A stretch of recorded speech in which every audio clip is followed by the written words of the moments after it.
Restream, get your head out of your ass. That's 2 weeks in a row you're buffering everything. Welcome to the Wise Guys Sports Show. I'm going to bring in my co-host, Mike Martinez. Mike, this is starting to piss me off. Everything else is working, and why is it buffering that video? I don't know. And it's honestly between that and the new Wisey Translator intro, the music you have done for our show is outstanding. Maybe Restream is just bitter.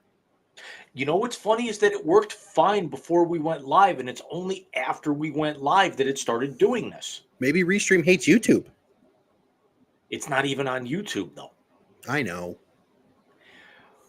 Michael, we're in uncharted territory right now. 5 days? 5 days. Film at 11. Yeah, never mind 11. And judging by our watches, literally it'll be filmed at 11. Most likely. Yeah, I'm getting excited, man. It's this week is monumental for a couple of reasons. Reason number one is you're going to be down here. We are 7 days from the Wise Guys invading the war for the ore. The tailgate party before the Florida-Georgia football game. Sorry. Am I wrong though? Let it out. It's all right. In now, because once we actually get to our first topic, I'm going to unload on you. I'm sure you will. And again, I will preface all of this by saying one thing. They fucking won. Don't matter. But no, we're bitch.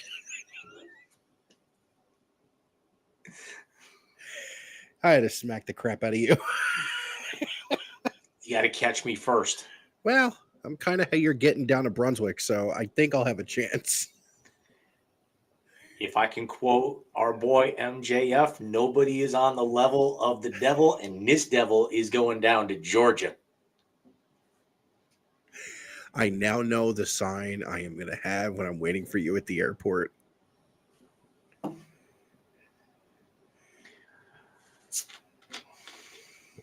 It's just going to say the devil.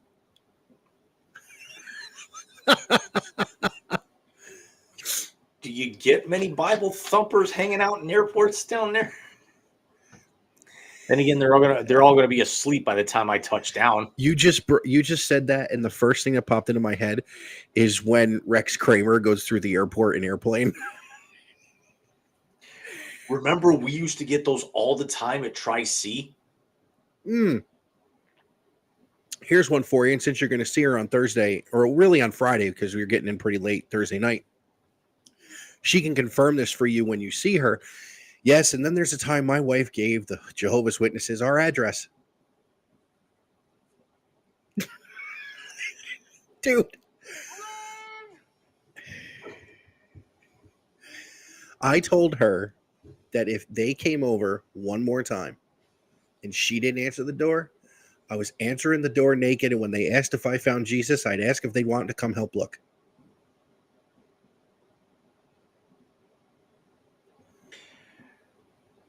Five minutes before we went live, I finished watching the Malice at the Palace documentary on Netflix all over again. So don't push me.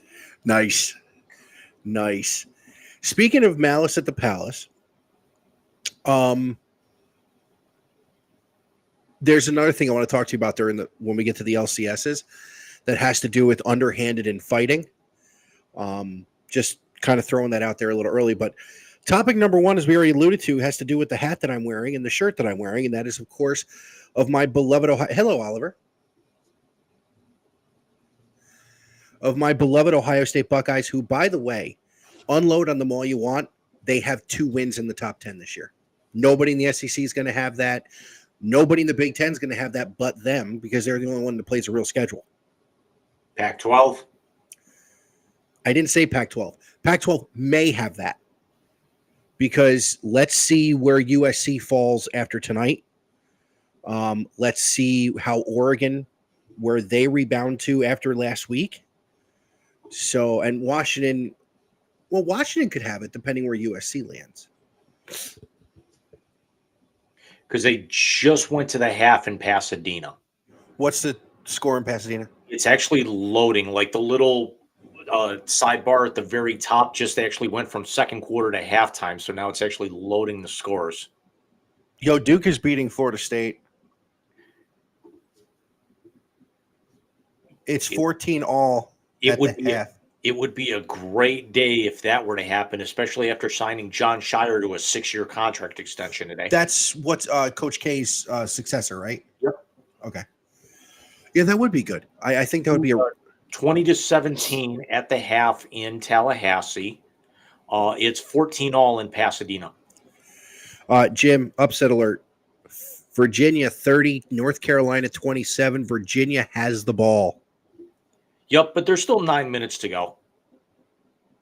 And they're 9 minutes to go, but score again, that could be a problem. Yeah. Oh, that game's on CW Network. Good for CW for starting to kind of get into the live sports thing. Although I'm not going to consider, live golf a sport, quite honestly.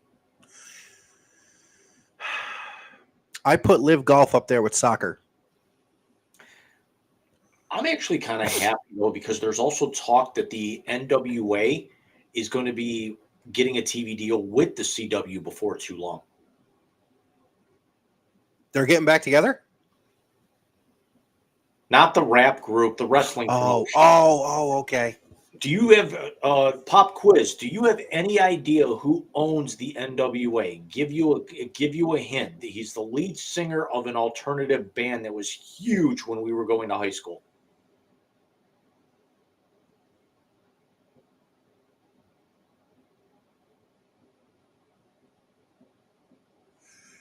Got nothing. William Corrigan. Billy Corrigan of the Smashing Pumpkins. No shit. He's owned them for a number of years. And they're also talking about, it was rumored earlier this week that by the time that TV deal comes around, they could be going back to the territories. Really? Yeah. So you might have like NWA Mid-South, NWA, Midwest, and all of that stuff. I remember the NWA in the 80s and watching that on TV. Yep. That was what was on TBS, precursor to WCW, right? Yeah, it's and then let's also remember who was one of the last NWA champions before they kind of who was the most well-known NWA champion after they went belly up, and who threw that belt down in the ring? Was that Flair? Shane Douglas. That's right. ECW was formed the night the line was crossed. That's right. So let's hop back into. We're going to get into some wrestling later because there was a big announcement this week from one of the all-time greats that is now under your AEW promotion that you happen to enjoy more than anything right now. But let's get back into that high noon game today from Columbus as number 3 Ohio State held Penn State. Did you see some of the numbers coming out of that game? I watched most of the game, and then there were times where I had a very late night last night, so I was kind of going in and out of falling asleep and everything, and there's a sidebar to that. But I kept flipping back and forth between that and NFL Network was replaying Super Bowl 32, which was Elway's first title over Favre. Okay. The Terrell Davis game. That's right. I remember that. Funny story. The year before that, when Favre won his Super Bowl against New England, I was on a charter bus from a show choir competition still in high school. God, I remember show choir. And the only reason we were on a charter bus was because the week before when we had one, the bus broke down and we were stuck in Bowling Green for 6 hours.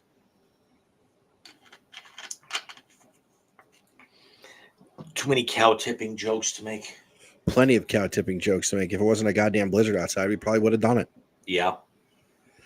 So would have been like McDonald's. Yes. So let's talk about the Achilles heel of what Ohio State has been in the Ryan Day era outside of 2019, which is the defense. Jim, all jokes aside, that defense showed up today.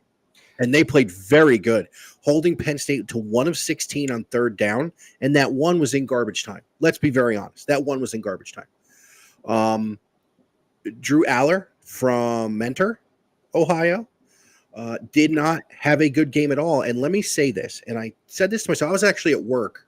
I had to go into the office for a couple hours, and I had the wonderful Paul Keels and the horrible Jim Lachey on the radio network today. And I really think we've got to pump the brakes on some of these teams being these defensive and offensive juggernauts until they play somebody. Funny you should mention that. Don't start. You know what I thought when I watched that game today? Penn State's garbage because they haven't played anybody? Oh, no, you're absolutely right. From what even my father, who was a Penn State fan going back to the Joe Pa days, pre-Jerry Sandusky, he said the same thing. He's like, this was the most boring game I ever saw. Yes, this was. But let me ask the question. The worst college football game I've watched all year. The defenses were good, but they weren't great. And people need to pump the brakes. This was not a defensive stalwart. This was actually Ohio State's defense looked as good as they did because Penn State's passing attack under Drew Aller was pathetic. Okay, that's the read I caught on it from listening to the game, is that they played terrible. But I have to ask the question, and this is not homerism, this is just me asking the question. Was Aller's game that bad because he's that bad? Because everything you've heard from the national media, whether it be Joel Klatt or Herb Street or anybody that's respected that speaks on college football, is that this is the best QB since Trey McSorley, even better than the kid they had who looked like he was 40 last year. Is it because Ohio State figured them out, or is it because Penn State hasn't fucking played anybody? Little column A, little column B. I'm not going to go Jim Everett on this one here. He did not, from what I noticed, he locked in on his reads. He did not check down. He made bad throws. He was behind guys, and it really was about, I want to say it was 30% Ohio State's defense and 70% because he didn't know what the hell he was doing all day. Sounds like the other Mentor quarterback that's been pretty popular over the last few years. Mitchell Trubisky. Sorry, no coffee until now today. And Ohio State, Marvin Harrison Jr., had a good game. Bailed him out late. Ohio State was nothing to write home about either. Penn State, after the way that they lost that game, and the final score is not going to be reflective of, it was not as close of a game as you would think. But if Penn State, 1 of 16 on third down, as you mentioned, when I shut the game off, was right after Harrison's touchdown in the fourth quarter. Couldn't even stomach it because it's like, here we go. Now maybe we'll finally get some offense. Maybe we'll finally get somebody moving the ball. Maybe we'll get somebody to convert on a third down on either side of the fucking ball. No, I agree with you. I actually I heard Marvin's touchdown in the car. And when I got home, I watched the end of it on my phone. Actually, I pulled up the Fox Sports website, and they give you an hour before you have to sign into your cable provider. And I was able to watch the end of the game. So yeah, no, I agree with you. Penn State did not play well at all on either side of the ball, to be honest with you. A lot of Ohio State's stall in the different drives that they had was execution errors. This is by far a non-polished offense and a very good defense. I'm not going to say they're elite. I'm going to say they're very good. Jack Sawyer's starting to come into his own. Tui Molow, for some reason, he sees Penn State's colors and he just thinks he's friggin' Chase Young. Yeah, he easily had the best game of anybody on the field today. And it was, but I mean, honestly, there was only so much that he could do, because it's also something that, you have to look back that Ohio State held serve, but as bad as Penn State played, Ohio State only walked away with 20 points and needed a late touchdown as insurance. Yeah, no, like I said, this is definitely turning into an offense that we have questions about this deep into the season for the first time in a long time. But let's pump the brakes on one thing. No one ever said Kyle McCord was CJ Stroud. No one ever said Kyle McCord was Justin Fields. He's not even JT Barrett. He's who he is. Now, the one thing I will say is this. They have played the last 3 weeks without Travion Henderson. And when you are down running back one in a system where, as much as they throw the ball, they really set up their passing attack with the way they run the football because they want to run the ball. Chip Trainum is a converted linebacker. Dallin Hayden is someone they were talking about redshirting until last week when he was needed at Purdue. Mayan Williams finally got going today, and they're running a special package with Devin Brown in the red zone. So this is not the typical, really post JT Barrett Ohio State quarterback. Think about it. The last 3 quarterbacks after JT Barrett have all gone in the first round of the draft. When's the last time we heard that out of Ohio State at all? Yeah, and basically all by year 3 had basically been either relegated to playing different positions or riding a bench. Again, I point towards the situations each one was drafted into. We both know the Chicago Bears are an absolute fucking shit show, and we know Dwayne Haskins was not wanted by, the coaching staff in Washington. You cannot really go after the players for that. Now, previous to that, after the players, I'm basically just calling it like it is. Oh, no, absolutely. It's all something that I think every one of them very talented coming out, but insanely overdrafted. I don't think they were overdrafted. I think they were drafted into spots where one of two things did or didn't happen. One, they were drafted in a bad situation because they were taken high. I mean, Fields was 10, I think. Haskins was there, and of course, CJ Stroud went number 2 this year. The difference is Houston's trying to build around their quarterback. Washington and Chicago, and Alex will tell you this, has not. I feel bad that he had such great seats last week and had to sit there and watch that. Yeah, that was bad. And we'll talk about that when we get to our NFL roundup here in a little bit. Yeah, so you had mentioned, I see Texas survived Houston today, but they won't move anywhere in the rankings because they're a Southern team. The head coach of the Houston Cougars needs to be fired today. Really? Tonight. Is it that you want to bring Tom Herman back, or? It was 31-24 Texas in Houston. There's about a minute 20 to go. Houston's got the ball on the Texas. I want to say it's it was either like the 12 or like the 8. 4th down and about 6 inches. And you have to go back to it'll be talked about because everyone thought it was a terrible spot. Like if they spotted it by where the runner went down on 3rd down, if you spot where his left foot was, he's short. If you spot by where his right foot was, he got the 1st down. 4th down and about 6 inches, and Texas decides to line up in the gun on a rollout and threw incomplete instead of plowing straight into the line to get 6 inches against the Texas front 7 who was gassed. And Texas walks off. Question. No one watching the NFL where everybody and their mother's doing the tush push? Right. And you're probably not going to be able to tush push all that well against Texas just because of how friggin' large they are compared to Houston's offensive line. But your running back has to fall forward. Exactly. That's the problem. And you can even hear the announcers on Fox Sports because it was the game that immediately followed Penn State, Ohio State. They were even saying, as they were coming into formation, you could hear the color guy going, I don't agree with this. Why, if it's 4th and 1, why are you lining up in the gun? You know what? With the shotgun being where most quarterbacks take their snaps nowadays, by the way, that's one thing I will give Ryan Day is he puts his quarterbacks under center a lot, and he throws and runs out of that set. But going back to the other one, yeah, that's fucking stupid, bro. That's fucking stupid. Because there's no doubt in my mind that Houston would have actually scored on that drive.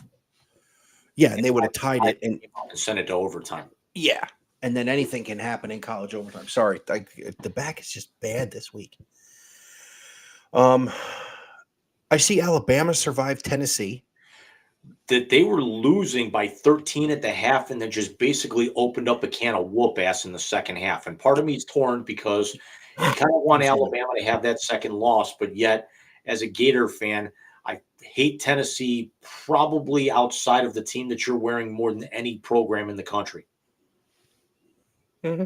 The only difference is that there are times where, as much as I hate the guys that you're wearing, I have to respect them. I have no respect for that team wearing orange. I know two colors that I don't respect at all, James.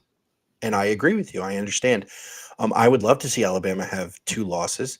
I would love to see Tennessee do well because of how they were a blue blood for so long. But again, their quarterback went to that team up north. So, no, he can burn too. Let's talk about Iowa, James.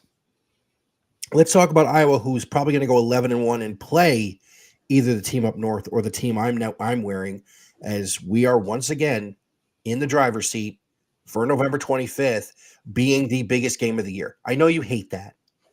And we will be coming to you Black Friday night with the big preview for Rivalry Weekend. Do they still play the Apple Cup on Friday? On Yes. Black Friday? Okay. Yes. So we'll probably come to you with some... There's a number of games that they always run Black Friday. Apple Cup is one of them. I want to say Backyard Brawl is in there. They already play Backyard Brawl. Civil War is Friday. Oregon State. Okay. And then typically Mizzou and Arkansas is on that Friday. The Golden Boot game. Okay. Is that Iowa State that last day too, or is that earlier? No, Cyhawk is always very early in the year. Okay. It's because it's out of conference. Well, so's Clean Old Fashioned Hate, but that's at the weekend too. Yeah, but Georgia needs that tune up for the SEC title game. I would love to see your boys beat them. Where is this damn video? Who do my boys play next week?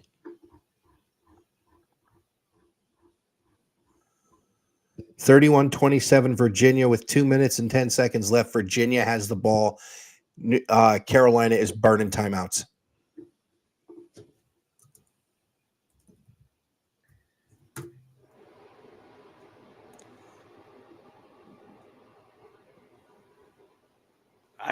I'm trying to find a more trimmed down version of it.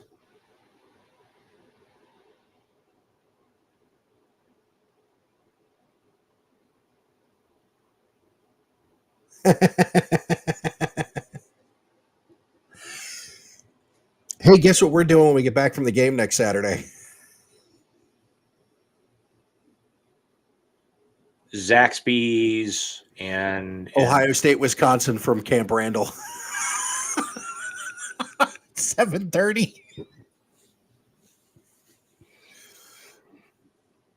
Staff, we're going to need to set the Xbox up in another room.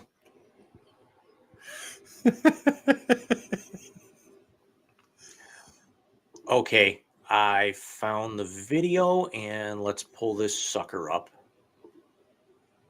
Is this how they won, or what is this? No, this would have actually given Iowa the lead very, very late.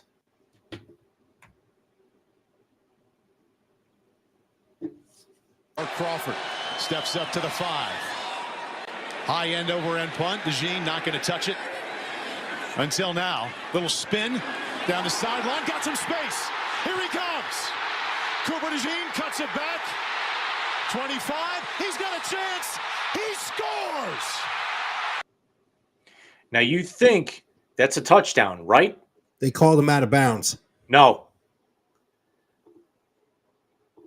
Let's watch this again. Pay very close attention to what the what the return man does as he's fielding it.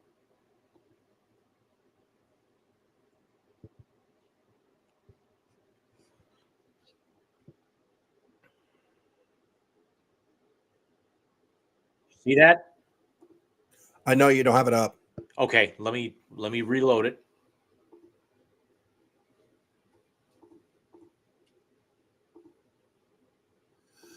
Don't tell me they said he waved for a fair catch. That's exactly what they called. Get the fuck out of here. Touch it. Until now, little punt. DeJean not going to touch it. High end over end punt. DeJean not going to touch it. He was telling people Until not to now, touch it. He wasn't little calling a fair spin catch. Down the sideline. High end over end punt. DeJean not going to touch it. He went like this. Until now, little spin down the sideline. Got some. By pointing there at the ball and doing this, they consider this a fair catch call. Fair catch is up over your head. Right.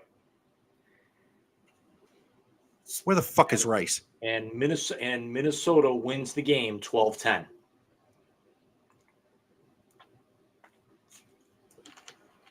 Hold on. My phone is on. Hang on a minute.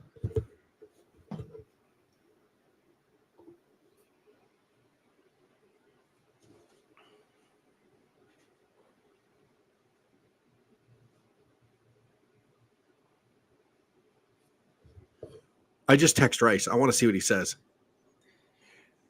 They, even like the official, like the replay official they have on the broadcast, said it was the right call. No, it's not.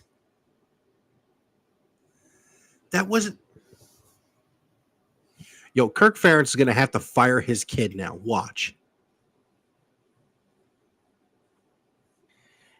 That was probably the worst call I've seen in college football this year. And we've had some doozies. Did Angel Hernandez become a football ref? Although I got to admit, those Iowa uniforms with the black pants and the yellow jerseys were sweet. They were good. I like those. Nice.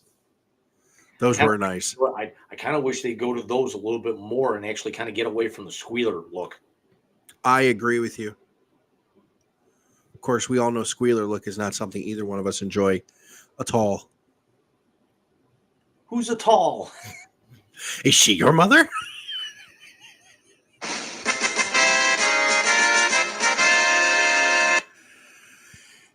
Do you know that's our nickname for Bobby is terrorist? His older sister coined the phrase. He's a terrifying terrorist. Are you scared? No. How about now? No. God damn it. I mean, Allah, damn it.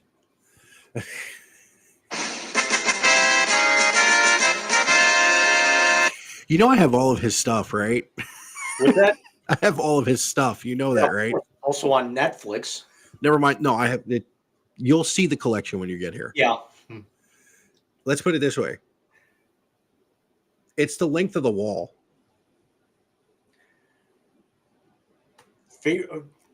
It's a little early to actually start thinking about the holidays, but easily in my top 5 favorite Christmas songs is Jingle Bombs.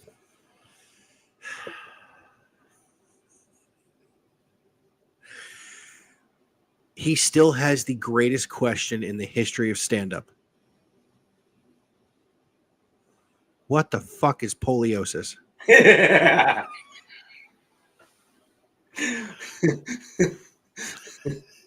Do you know, speaking of something like that, do you know what clip has come on in my Facebook timeline a bunch?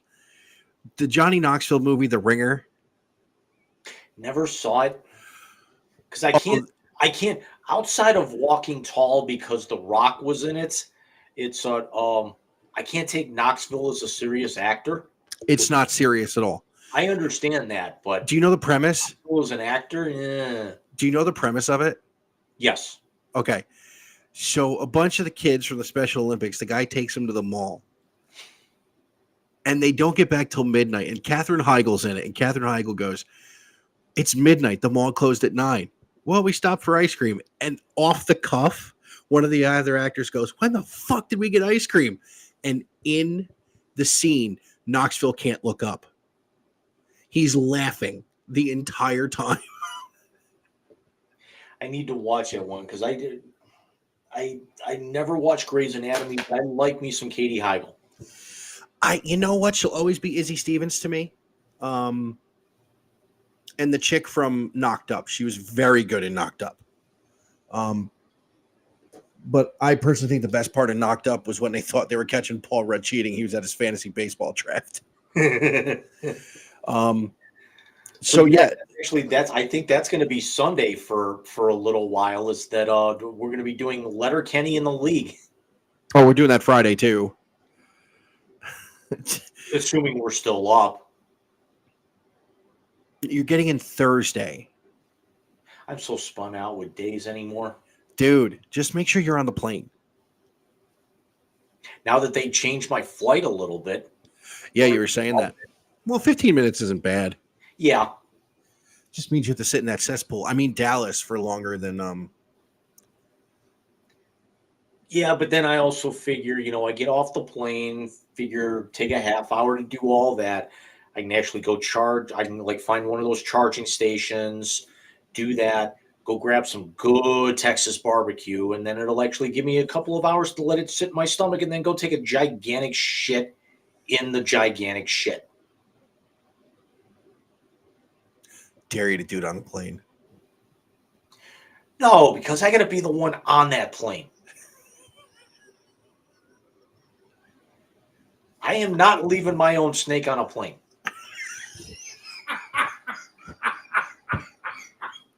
No, God! No, God, please, no! No! No! No! I need to actually pull that off the soundboard because it's in the intro to the translator now. That one goes up there with the footlong joke. Yeah, I got a feeling I'm gonna be cutting some video after the Browns game tomorrow.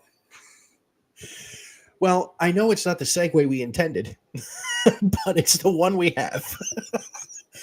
So let's jump into the NFL slate, and let's talk about two big upsets last week. I want to start in Cleveland, and I want to say, good God, that defense is fucking good.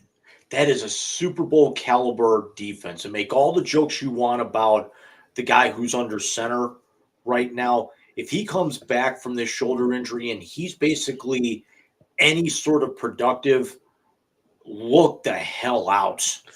No, I agree. I agree. And this, I still don't think they beat Kansas City just because Kansas City has too much. And I don't know if they beat Buffalo because they don't do well against mobile quarterbacks. Your Lamar Jacksons, your Pat Mahomes.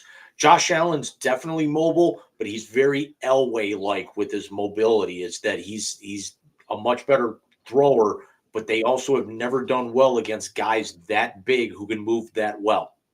No, that's true. And a prime example. Yeah, no, I agree with you. They definitely had Brock Purdy's number. I was more because I did watch the highlight package, and I was more impressed with not only Myles Garrett, who I think right now is the odds-on favorite to win Defensive Player of the Year, but the pass rush in general. I mean, they really, really messed up because the 49ers offense is a lot of timing. That's a Mike/Kyle Shanahan offense. But they really did everything they could to disrupt that. And that was impressive.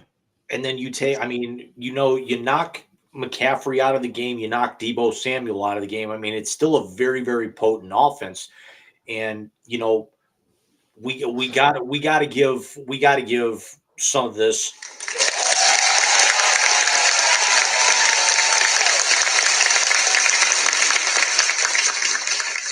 to Mr. PJ Walker coming in as a third stringer and then actually beating that team. No, I agree. I will say this. That was a defensive and Kareem Hunt game. is what won them that game, which is, I mean, over the history of Cleveland Browns football, that's kind of the way they've done it for a long time, defense and running the football. Yes. They elevated practice squad running back. Is Kareem Hunt hurt? Yes, I don't know if he's going to – well, he's questionable for tomorrow. I know Amari Cooper's questionable. I know Njoku's questionable. I want Sione Takitaki, I want to say, is the only starter that's out for tomorrow. But there's a lot of guys questionable. Might be game time decisions, but they might elevate one extra guy in that regards. But let's also be honest, especially with the way that how well they were able to run against San Francisco in that vaunted front seven. You don't – I mean, Nick Chubb is basically going to – was the – if you have Nick Chubb, you're not a 4-2, you're not a 3-2 team. Hopefully, going to 4-2 tomorrow.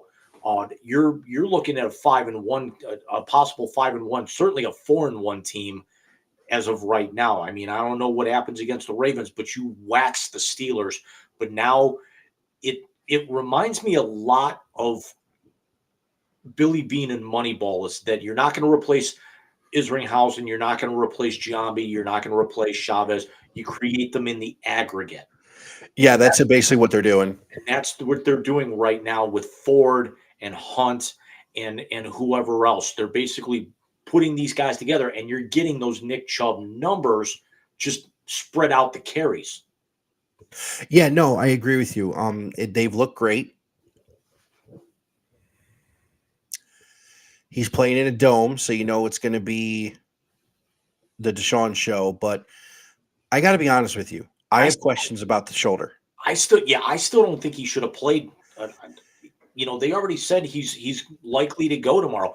You should have sat him out. It's because, Indianapolis, sure, it's going to be you got Gardner Minshew starting for them tomorrow because Richardson's done for the year. Saw that. And then, Jonathan Taylor's still working himself back in after sitting out the first, almost month at that particular point. It's and especially off the high that they're on. Sit him. You should have sat Deshaun an extra week. I agree. This is definitely a winnable game for them tomorrow. Yes, no, it really is. I will say this. Him all of a sudden being questionable or saying he's going to go tomorrow puts a little more credence to he's sitting against good defenses.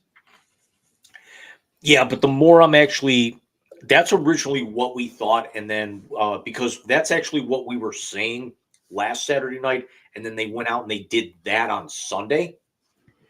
Well, it makes me wonder if he's coming back to get a W under his belt and be like, hey, look, we can win with me too. Yeah, but also maybe, if he's going to come back and it's going to be like a tune-up type game, this is the game to do that, because after this week, you've got, I want to say 3 straight on the road. So you actually have to go to Seattle next week. Yeah.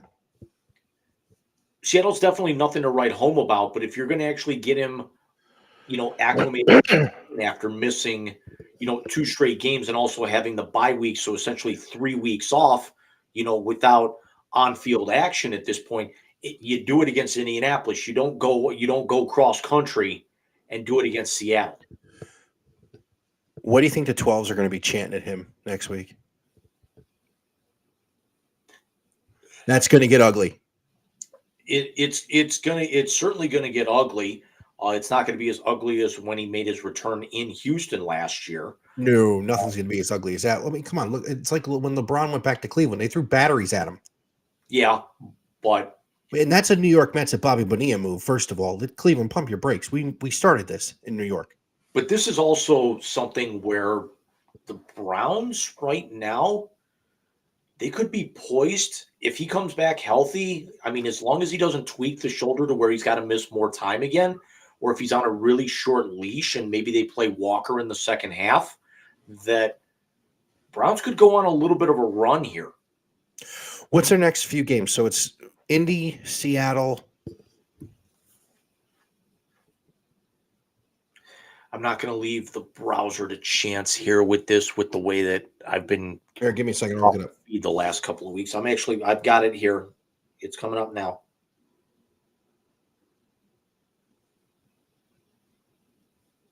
Okay, so Indy, and they've already had their bye. At Seattle, week 9, home to the Cardinals. At the Ravens, home to the Squealers. At the Broncos, 12. 13 at the Rams. 14 home to the Jags. 15 home to the Bears. 16 at the Texans. 17 home to the Jets. 18 at the Bengals. I mean, I'm not saying that's 6-6, but we know you will know what he's going to be by the 12th of November. Yeah, I mean, in Baltimore. That's right there. I think that's maybe 8 to 10 wins in there. I think going to Baltimore is going to be a bit of a struggle. I think the Pittsburgh game is going to be completely different this time around. I think Cincinnati is starting to find their groove, but if the Browns get hot I mean, the Browns always play Cincinnati tough, regardless of where it is. I think the Jets game, they're going to be able to try and walk over at this point. The Rams, maybe going cross country, possibly. I think the Jacksonville game's a coin flip. Depending on where, how they work. I think the Houston game is a walk.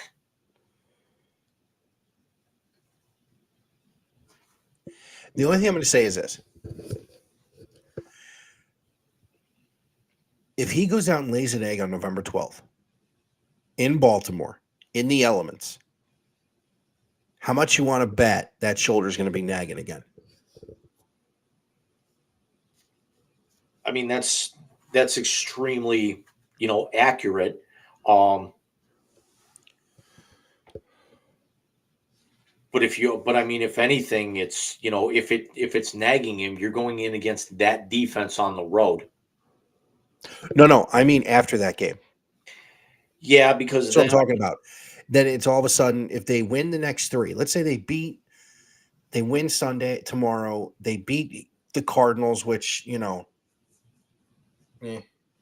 Yeah, but there's also now rumors going around that they're targeting that game for Kyler Murray's debut. Sure, beat the shit out of him then too. I'll be making jokes about hate crimes against little people and Myles Garrett that week, by the way. Just yeah, as I'm going through it, the Ravens game's a toss-up. The Jaguars game's a toss-up. No, because I think they can handle sunshine. Yeah, I think you could beat the Colts. I think you can go on the road and and you're capable of beating the Seahawks. I think you definitely can beat the Cardinals at home. The Ravens game is a toss-up. The Steelers at home, I think you're going to beat the living crap out of them. Denver may not win another game the rest of the year. The Rams so bad. I was at the last time the Browns played the Rams, which was that Monday nighter under Freddie. And the Rams always play the Browns tough, and even though you're having to go cross country on that, the Jags, maybe the Jags get them, but then they also have the possibility of winning their last 4 down the stretch, going Chicago, and that's a flex game too. So that game is right now scheduled for Saturday, and they could flex it to Sunday or even Monday. And then you could definitely beat the Texans. I think you could beat I think at home against the Jets don't have a prayer. And then, could we actually be talking? At that particular point, you're sitting in the catbird seat for a playoff spot. Could we actually be talking possibly contending for an AFC North, championship against the Bengals in that week 17? All I'll say is this: they better beat Baltimore. That's the only way you're going to win it. If you go 0-2 against Baltimore, if you go 1-1 against everybody else, there's no way. Baltimore's a tiebreaker. Yeah, because you got 3 games to get yourself right. Yeah, and let's not talk about the Jets being able to be rolled over, because look what they did Sunday.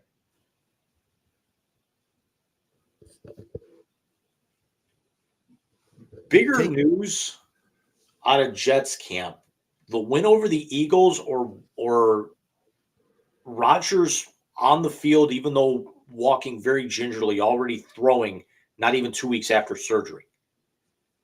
Now, there's no way in hell he's coming back this season because that's a 6-month rehab. I think, first of all, I don't think it was a complete tear. So let's start there. I don't think it was a complete tear of the Achilles. Listen, there's no way it was for him to be doing this. Second of all, maybe he's got a hyperbaric chamber to go with his blackout room. Third of all, well, you think we could pull some money together and get Nick Chubb in there so this way he can be back by the playoffs? Well, wherever he's rehabbing, J.K. Dobbins is there from that clip on McAfee. I got to say this. The Jet defense showed up Sunday, and they showed out. Breece Hall played out of his mind. Zach Wilson had a good game.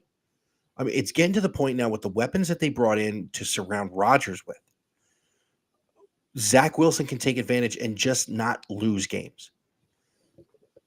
Their defense is good enough to help them win games where they can lean on it a little bit. Their secondary is phenomenal. Sauce Gardner people talk all sorts of smack about him. You don't hear his name because no one's throwing a ball that way.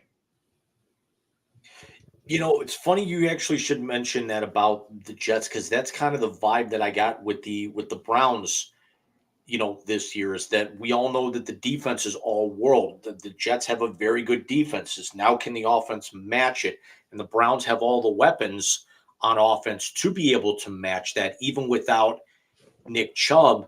And you just hope you get enough productivity to where you're not having to lean on your defense. And I think that's actually what the Jets were able to do is that the Jets were able to hold that vaunted Philadelphia offense in check and just get enough out of Zach Wilson, with some of those offensive weapons there that they've tried to build for Aaron Rodgers and then just hope that you can get any kind of productivity. And this was one of the games. Now, they could play that game 10 more times and he could shit the bed 9 more.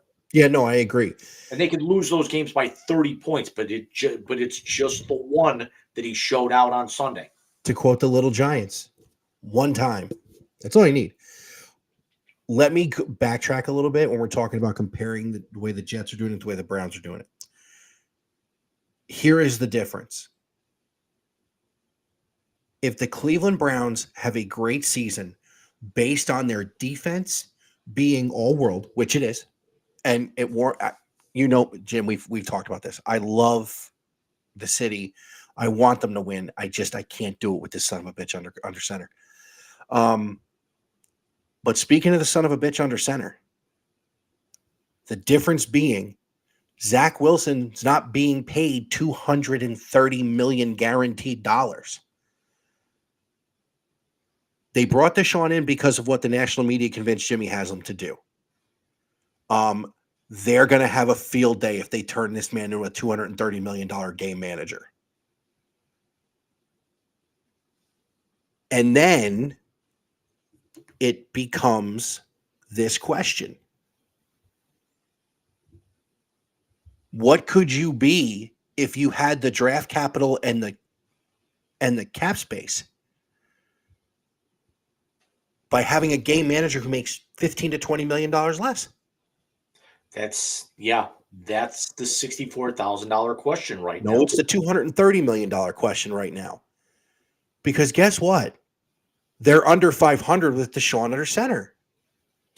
You know what? I'm glad you kind of brought that up is because I actually went back and I ran the stats after they won.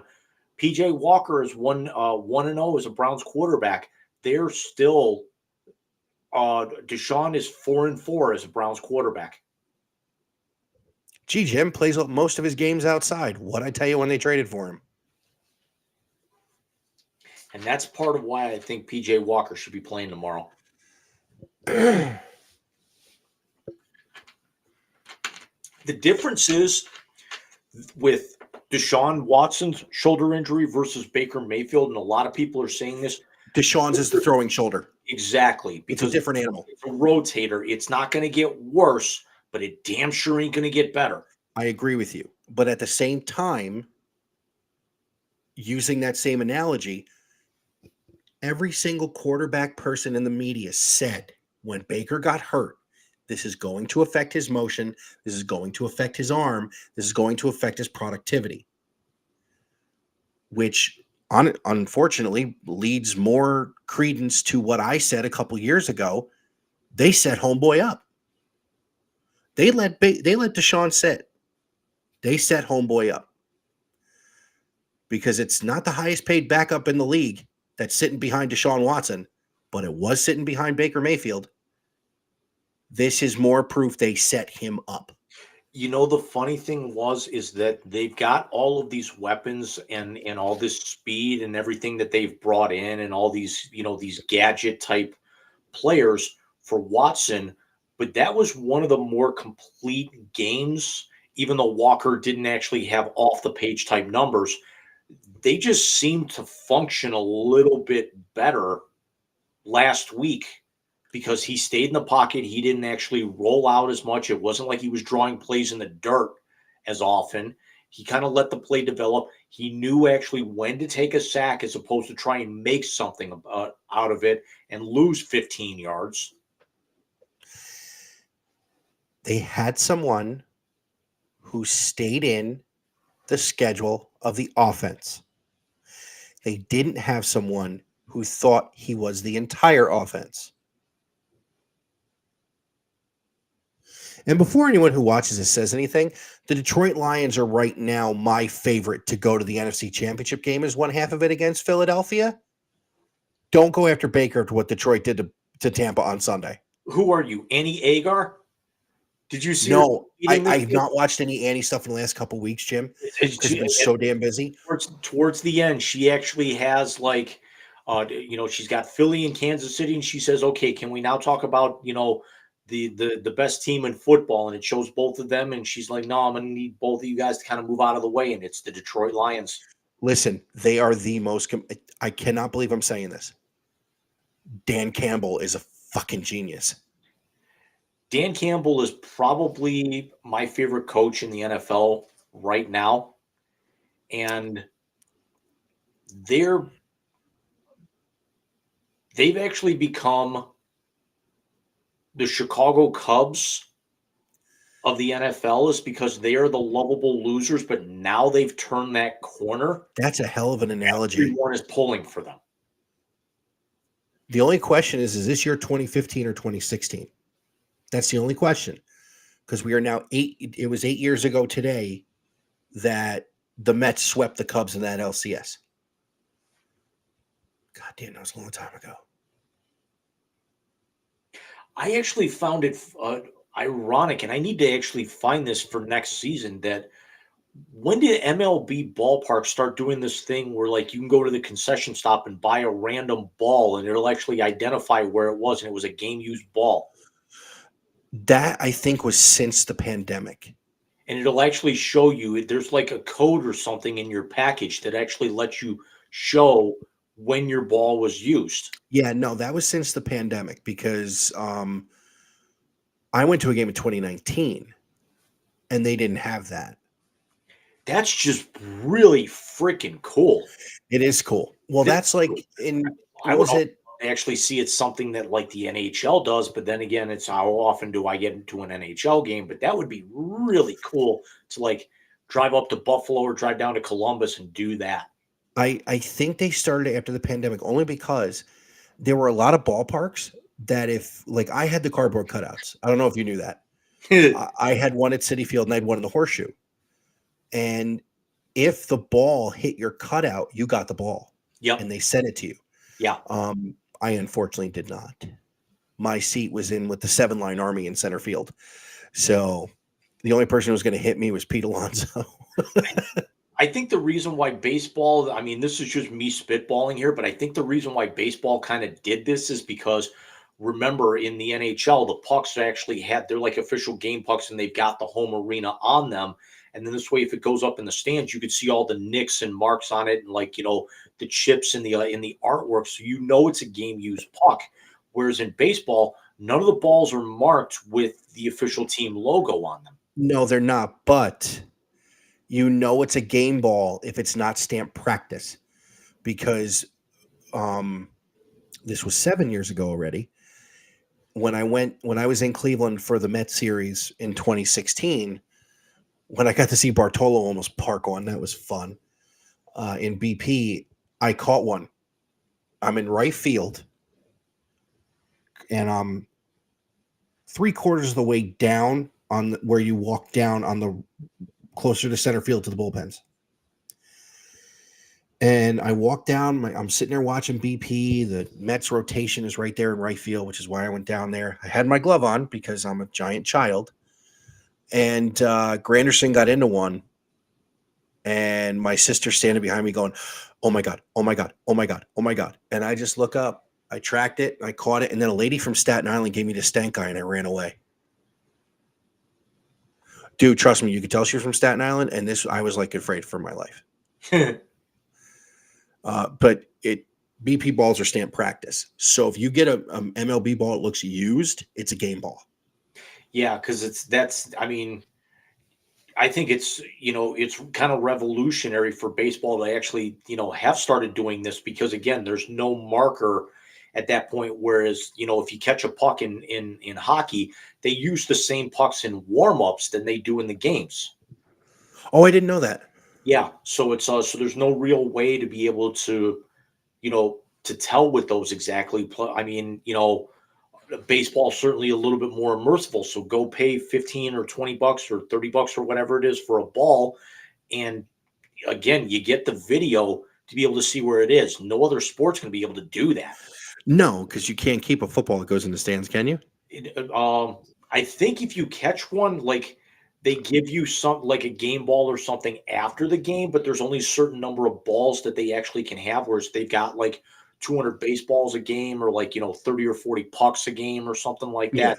So, Yeah. They've got an ample supply of that, but it's like, soccer, you can't keep the ball. Basketball, you can't keep the ball because there's only a handful of them. Hell, I've even watched cricket matches where if you catch the ball, you can't keep the ball. They make you throw it back because it's like one ball for the whole thing. And what I've actually seen in some cricket matches is that what they'll actually do is people will catch them and then they actually have a Sharpie with them and they'll actually sign the ball, which means they can't use the ball again in play. Bold. I like it. By the way, best cricket scene in the movie, King Ralph. You know why he did that that way?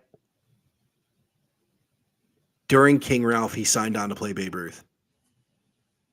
Which, again, underrated performance. He was phenomenal as Babe Ruth. But yeah, no, it's going back to the Browns and that whole aura around it right now. It's a great feeling. It's beating a team like San Francisco, who is a favorite to play for a chance to go to the Super Bowl, is phenomenal. What I am afraid of for this team is that they are going to start feeling like because he's making that much money, they're going to have to run everything through him. And I think they've proven that when you don't run everything through the quarterback with the way that team is constituted, you're going to win more games. I would love for them to be able to kind of come out tomorrow and then Seattle game. And even if he's back in the lineup and if he's ready to go, run last week's game plan with that talent, with this week's talent. They won't. I know that I'm right. That was the game plan that you needed because I don't think last week was a fluke because I think if Watson played that game and he actually played up to what we've seen him play earlier this season where he's played pretty well, not like jump off the page, but he's managed the game pretty well. I think the Browns, if the defense still would have actually played that game and you got complimentary football, I think the Browns actually, they wouldn't have been a 9-point underdog. They might have been a 3-point underdog. They certainly would have covered and would have beat San Francisco outright. And I think it would have actually been closer to maybe a touchdown instead of having, a kicker push it a foot to the right. No, you're probably right. I will say this, though. I don't know if Kevin Stefanski knows how to game plan that way. Because This is the guy who threw the ball 35 times with a quarterback with messed up mechanics because of injury. He's now got a guy that he was told to make a Super Bowl winner. He's going to throw the ball more. He's not going to have a game plan that's set up that way. Remember, he was the OC when it was Kirk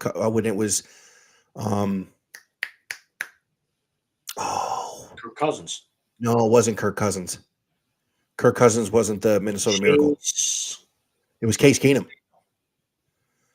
You know, the guy that sat behind Baker? Oh, yeah. Yeah. That's who that was when Minnesota played like that.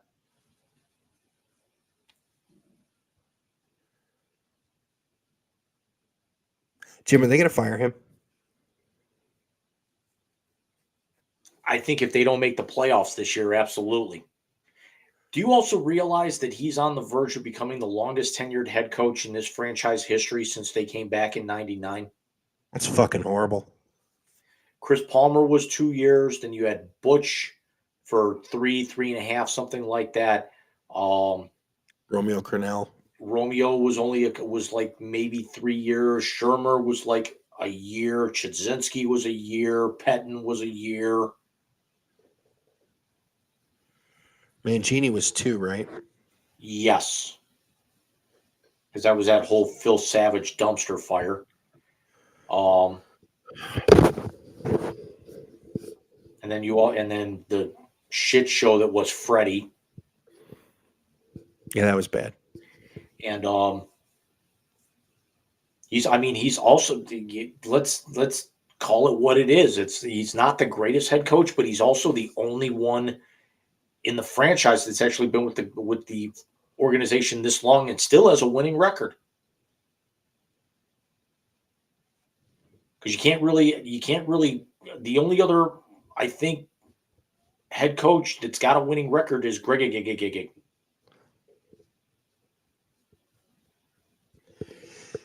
He was 11-5 in his first year. He was, what were they the year Baker got hurt? Like 7-9 or 7-8-1 or something. That's 18-14. What were they last year? I think they had 10 losses last year, so it's like 3 under. So he's 7-10 last year, so that's 25-24.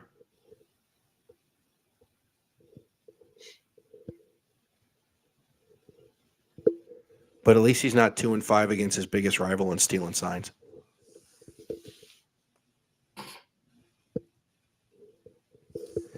I will cancel that flight. He's 29 and 26. Oh, come on. You didn't think that. You had to have known that was coming out of my mouth. Do you think they tapped Brady to help them steal the signs since, you know?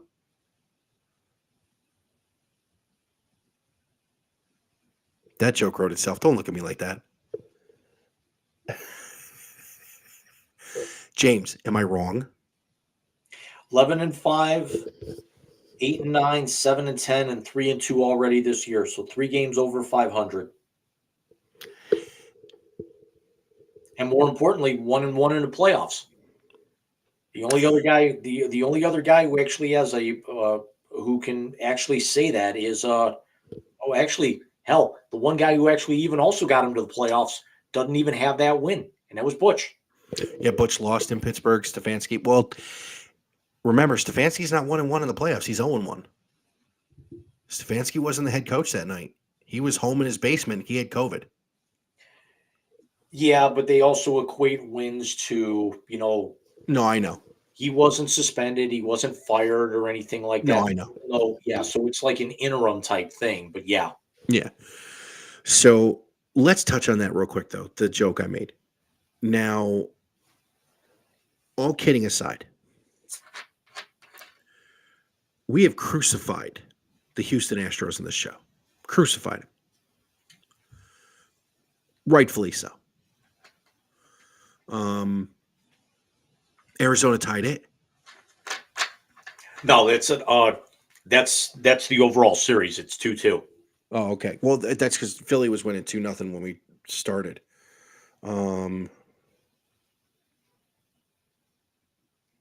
I thought they were both in game. Well, I know the Astros are going in game 6. Yeah, this is game 5 in Arizona going on right now. 6-1 Phillies mid-8th. Okay. So that's going to be 3-2 headed back to Philadelphia. Unless Philly's bullpen, which, by the way, needs to hold this lead or there's going to be real problems. Right. We have crucified the Houston Astros, whether it's to make Willie laugh or to just make ourselves feel better or to be just jerks about it. If it comes out that this is true, and again, this is the investigation's going on, like with a lot of things, we will make jokes, or I will make jokes anyway. But innocent until proven guilty. Dude, if this is true, and one of the other stories coming out is this started pre-2021 Ohio State game. They've got to get rid of him. They've got no choice. He's got to go because now the 2 career-defining wins at that school are tarnished to shit. Because if you started this pre the 2021 game when you had the better defense, and both games were close at the half, Jim. I don't think he goes, but I could definitely see something where he's like suspended for like half a season or a full season, but they're not going to break him off. I think the only thing that's going to break him off at this particular point is like an under 500 season or he bolts to the NFL. That's not going to break him off because he'd have been going after 2020. Right, but I don't see them breaking him. It would be like them at this particular point with the limited success that they've actually had kind of turning things around and now winning the big games. It would be like them trying to, break off Bo or you guys breaking off Woody.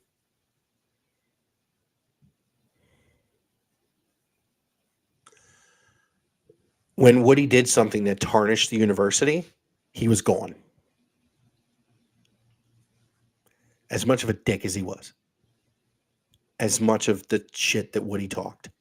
He never did anything to disparage the university. This would disparage the university. Yeah, but you've also got, with this, he did, he got the suspension for the first 4 games. He's got back-to-back Big Ten titles. He's been in the playoff. He's got 3 BCS bowl appearances under his belt. He's got a little bit better resume than a lot of the other major coaches, out there that's not named Dabo or Saban right now. Even though, Dabo's not going to be anywhere near any of that for quite a while. But, I mean, Dabo's got 2 national titles under his belt. Oh, yeah. But it's but I mean, he's a blue blood. It would be, I think the best way I can equate this to is because it's such a, if any of this is true, I think it's kind of the college football equivalent as to Bill Self at Kansas with the the pay to players and everything and the DeAndre Ayton saga that, they broke him off for a little bit, but Bill Self's done so much for that school that they're not going to break him off. The NCAA is going to have to step in and break him off because Kansas won't. I think the same thing would have to happen. Michigan's not going to break him off. It would have to be the NC2A stepping in and doing something. I could see this being a Tressel situation where the NCAA says you're going to get heavy fines unless he goes. And that's basically what the NCAA said to Ohio State with Tressel. And they got rid of Tressel, and they self-imposed the bowl ban for that year, and we moved on with our lives. Because, I mean, Jim, let's put this in a context and play the what-if game. If this is true, that means these 2 years, which have redefined the program, are built off this shit. They're the 2017 championship for Houston. No one takes it seriously because of what was found out. That means you've got 2 tainted Big Ten titles, and you've got 2 tainted trips to the playoff. And it makes sense why TCU beat them if they didn't go do this with them. Well, this is not me sticking up for him, and this is not me slamming against you guys. But I think the reason why that happened is, first of all, when they broke Tressel off, the money was there, but college football didn't absolutely explode with the TV contracts and everything like it is now, number one. Two, Tressel was a very visual and viable kind of mascot, if I can use that term very loosely, because the talent was all on the field with that. And then you're like, the Buckeyes have all these great players and all this great talent. And Tressel's kind of the driving force behind that. And, you had people showing up with sweater vests, all the time. And then it was so much special to Buckeye fans because he was a local guy, kind of like when Herb came back home. The problem is that after they broke him off and then Herb came back, Herb then actually became the face of the program, not the talent. Now you've got the same thing with Harbaugh, because Harbaugh right now, because of his marketability as a coach, it's very Nick Saban-like. So you won't break him off, is because he's the guy that that generates the revenue because of his marketability and the way that he's able to bring in these players and then mold them after they get there. No, I don't disagree with you that Harbaugh is the marketability of that program. He has been since he got there. Remember, it's not coincidence that they announced that the week Ohio State played in the first playoff. They did that for a reason. It's because he was a big name coming from the NFL. My point to this is this. They will take a bath in the national media if this is true. Because we've talked about it. He's 2-5 against Ohio State, but no one remembers those first 5 anymore. Because that's what the narrative did the minute he beat Ryan Day in 2021. And last year, just ratcheted up a notch.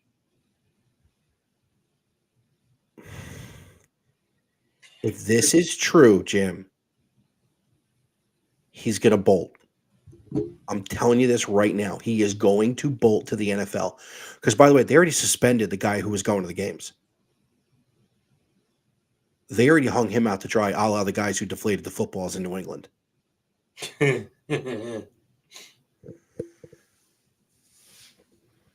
But spin or not, this is the bottom line. And I brought up New England, so I'm going to say this. Everybody calls Brady the GOAT. He's got 4 Super Bowls that have an asterisk to me. Because I still, at the very least, yeah, I was going to say at the very least 3 of them do. Because I still say Pete Carroll was paid to throw that pass. Just kidding. So he's got 3 of his Super Bowls have asterisks because of Spygate. And a 4th has one for Deflategate. Not that they wouldn't have beaten Indianapolis that day. But bro, you cheated. End of story. The same media that crucifies the steroid era in baseball doesn't talk about this with Brady. Just remember that. This is the same thing. This is his 2 Big Ten championships. This is his 2 wins against his biggest rival. Or would be tainted, especially if that other story is correct. If they started doing this and they had people following Ohio State, because this guy was going to away games, not in their home stadiums. They were going to away games. Dude, that's bad. That's monumentally bad. And that is monumentally a black eye on not only his program, on that university. And I guarantee you, because it was the university president who stepped in and said he needed to take a pay cut. If a cheating scandal at the University of Michigan, Jim, come on, he's gone. He's gone. And if he's not gone because they fire him, he's gone because he bolts because they're not going to support him. The same reason Urban left. I mean, we're just scratching the surface. So just like what's going on down in your neck of the woods and then in DC and everything, the evidence is just going to come out. And then when it does, it's going to steamroll. Gus asked Joel Klatt about that today. And Joel was very matter of fact. He was, listen, the only thing I'm going to say is if they did it, the investigation is going to show they did it and they need to be punished. It's the level of punishment that's going to be the determining factor in what's going to happen to him. So we'll see what happens. But like I said, I just want to touch on that just for a second because it makes me laugh a little bit, but it also makes me scratch my head and go, okay, dude, you had the better team, at least on one side of the ball at least in 21. You didn't need it. What are you doing? Yeah, that's what I'm actually thinking is that right now, if you look at the top 5 in the country right now, I think the jury's still out on Georgia because they're not blowing people away. I think the jury's out on Michigan because they're not playing anybody. I also think the jury's out on Ohio State because of how inconsistent, Absolutely. I don't think there's a clear-cut favorite to win. I also think if you look at it balls to bones, I think Michigan might be, if you were to put, all 3 faces together, I think Michigan might have the most talented team in the country right now. Very possible. But we also know that when you play teams that can play with you, things change. Just ask USC with Notre Dame. Yeah. Excellent point. So let's go back to baseball because, quite honestly, this Harbaugh talk is making me want to vomit. So let's talk about the LCS and interesting number for you, James. I'm going to give you a pitching line, and then I want you to tell me who. Oh, wait, what? Virginia upset North Carolina. Whoa.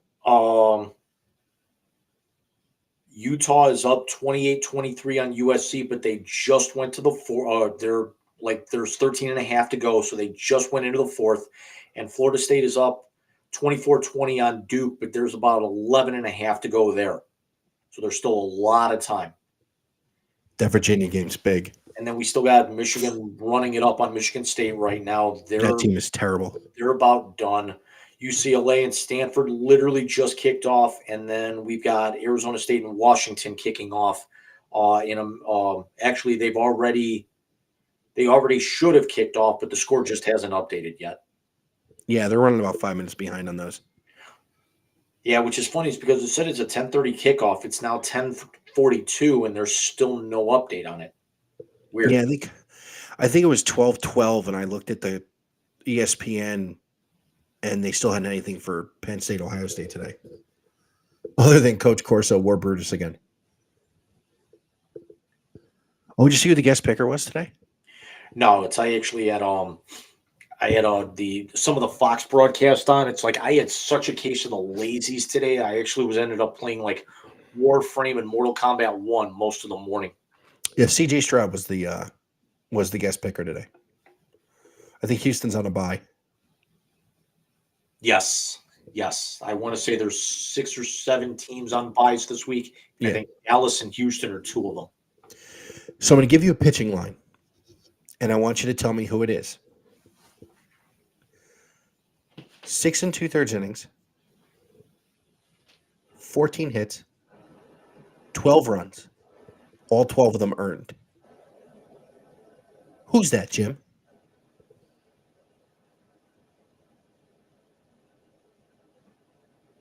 It's not Aaron Nola, that's for damn sure.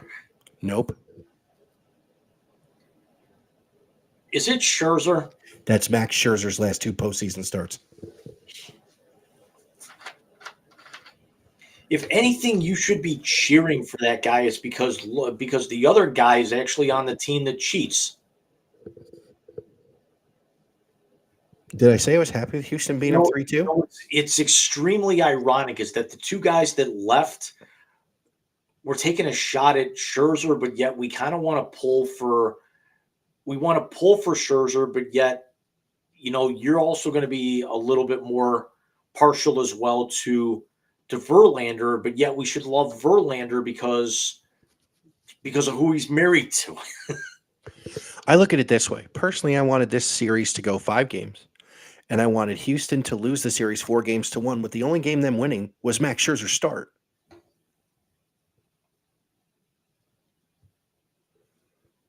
'2009 World Series, Phillies, Yankees, hate them both. I said I want Philly. I only want to see Pedro Martinez pitch well and the Phillies lose. I got that twice.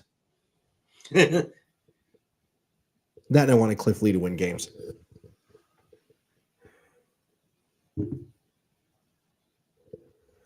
But in the National League, I think the Phillies are going to win tonight, and they're going to win the whole thing. Yeah, they're up 6-1 in the ninth.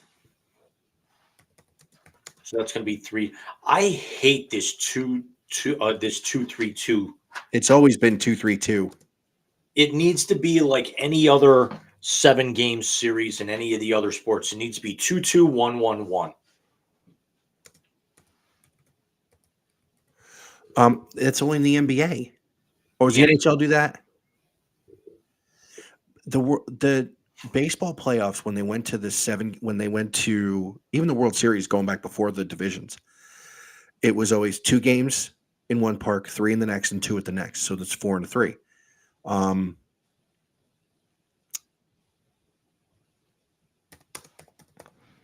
So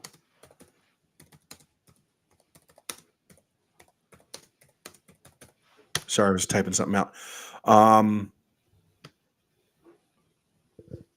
So yeah, I don't mind that, but it definitely needs to be done quicker, if you ask me. Well,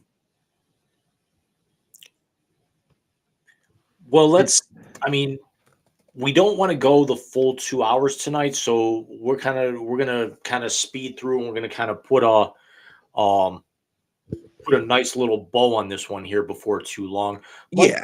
take a commercial break for a few minutes, or Yeah, let's take a commercial break and then come back and wrap this sucker up with the translator and a few other things. okay. We'll be back. Let me get some graphics up here then.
And we're back.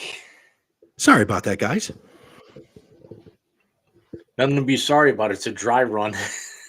Yeah, you mentioned that, but as I had mentioned to you in the pre, we've had some sick stuff going around the house, and unfortunately, that's been my cross to bear this week.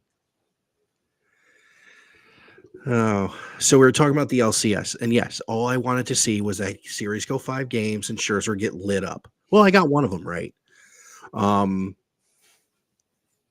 The other one, listen, the Phillies are just killing the ball right now. And All of these series are just been like, even though they're probably not going the way that we want. This has been a highly, highly entertaining Final Four right now with, big leads and massive comebacks, and the Phillies hitting 4 home runs in an inning, and it's, Arizona walks off 2 games in a row, and you get a big home run from a kid off of Kimbrel last night. There have been 3 guys who have hit multi-run home runs when their team was down in LCS play ever to take a lead or tie a game. 9th inning or later, they are. In reverse chronological order, Jose Altuve the other night, Yordan Alvarez against the Yankees, and your favorite of these 3, when I tell you, the ball that is still orbiting the earth, Albert Pujols off Bradledge in 2005. While I was gone, it is 38-20 Florida State. I was just raising my hand for that. Utah is up 5 with 3 minutes to go. And USC's got the ball.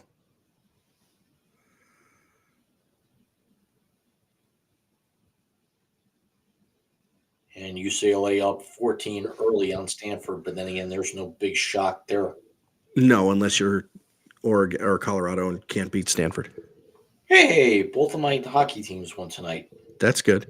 Well, yes and no. The Blues beat the Penguins, and anytime you can beat, the black and urine, it's always a good thing. The black and urine. It's wow, 4 goals on only 21 shots. Although that's wow. Although my Sabres won tonight as well, and they're now back to 500, and they were the red and black tonight. The problem is they beat the Islanders to do it. Yeah, that's tough.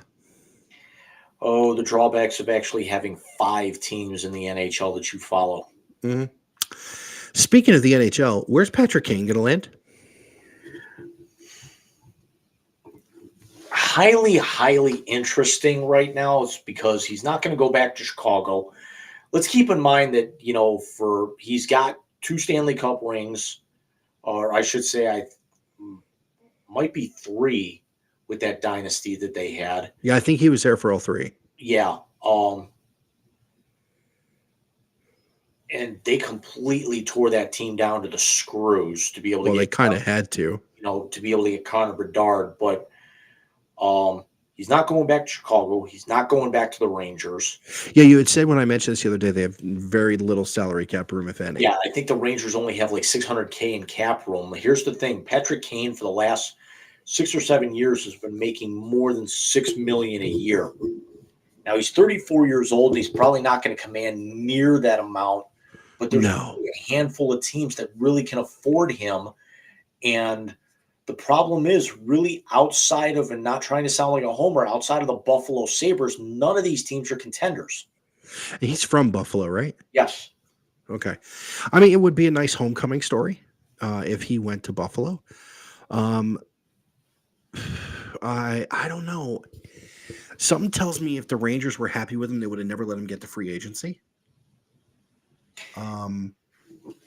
Yeah, but the Rangers right now are in such cap hell that they actually made, they made the 2 big moves to bring in Patrick Kane and then also Vladimir Tarasenko. And then, they go out in the playoffs that early, and Tarasenko's now got a 1-year deal in Ottawa, and Patrick Kane still hasn't even, Patrick Kane wasn't even in camp at all. Patrick Kane hasn't played a meaningful minute of hockey since the summer.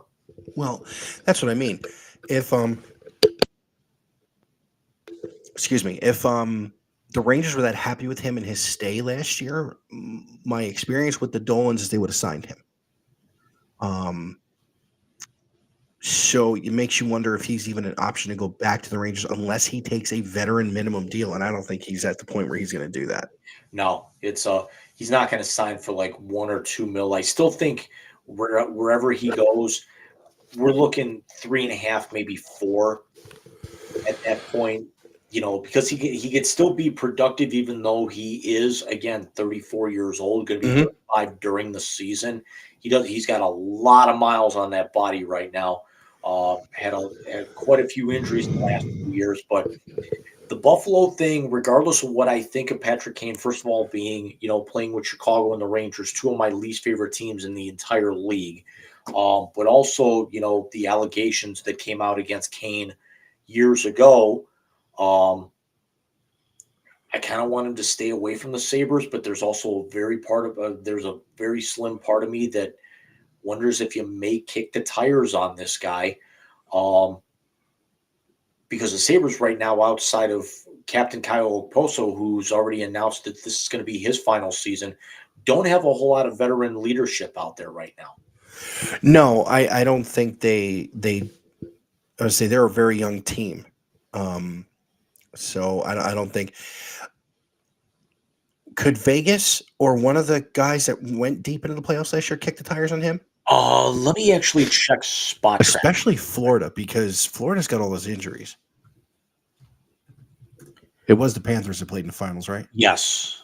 I'm sorry. My brain is basically all college football right now, and I don't want to sound like I'm disrespecting your sport, but all right. So if I go to spot track right now, it's actually saying let's take the top 7 right now.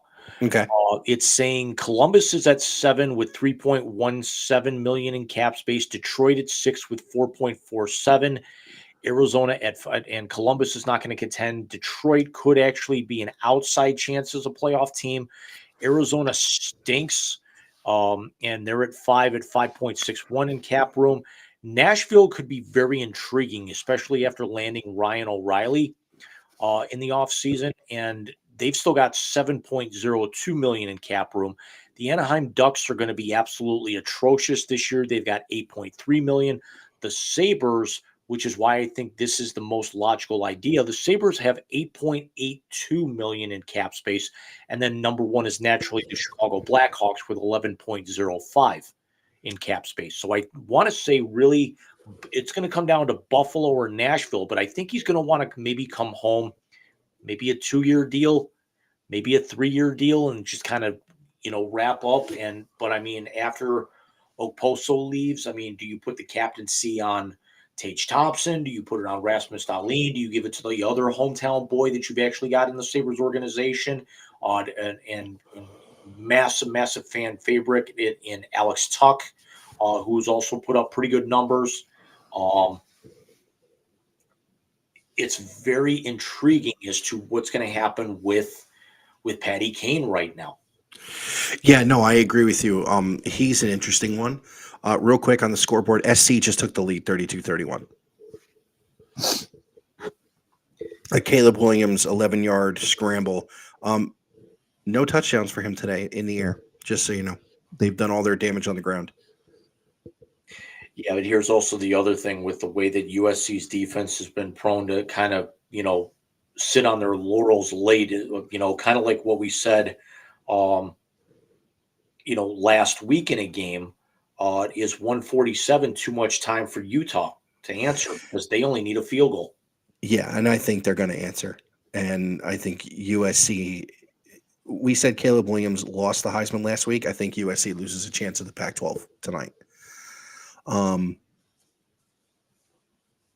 So, yeah, Kane's going to be interesting in the next few weeks because I think you're going to have to get him in there just to make sure he starts getting some minutes on the ice. I mean, we don't know what kind of shape the guy's in. Would he take a minor league assignment to get ready?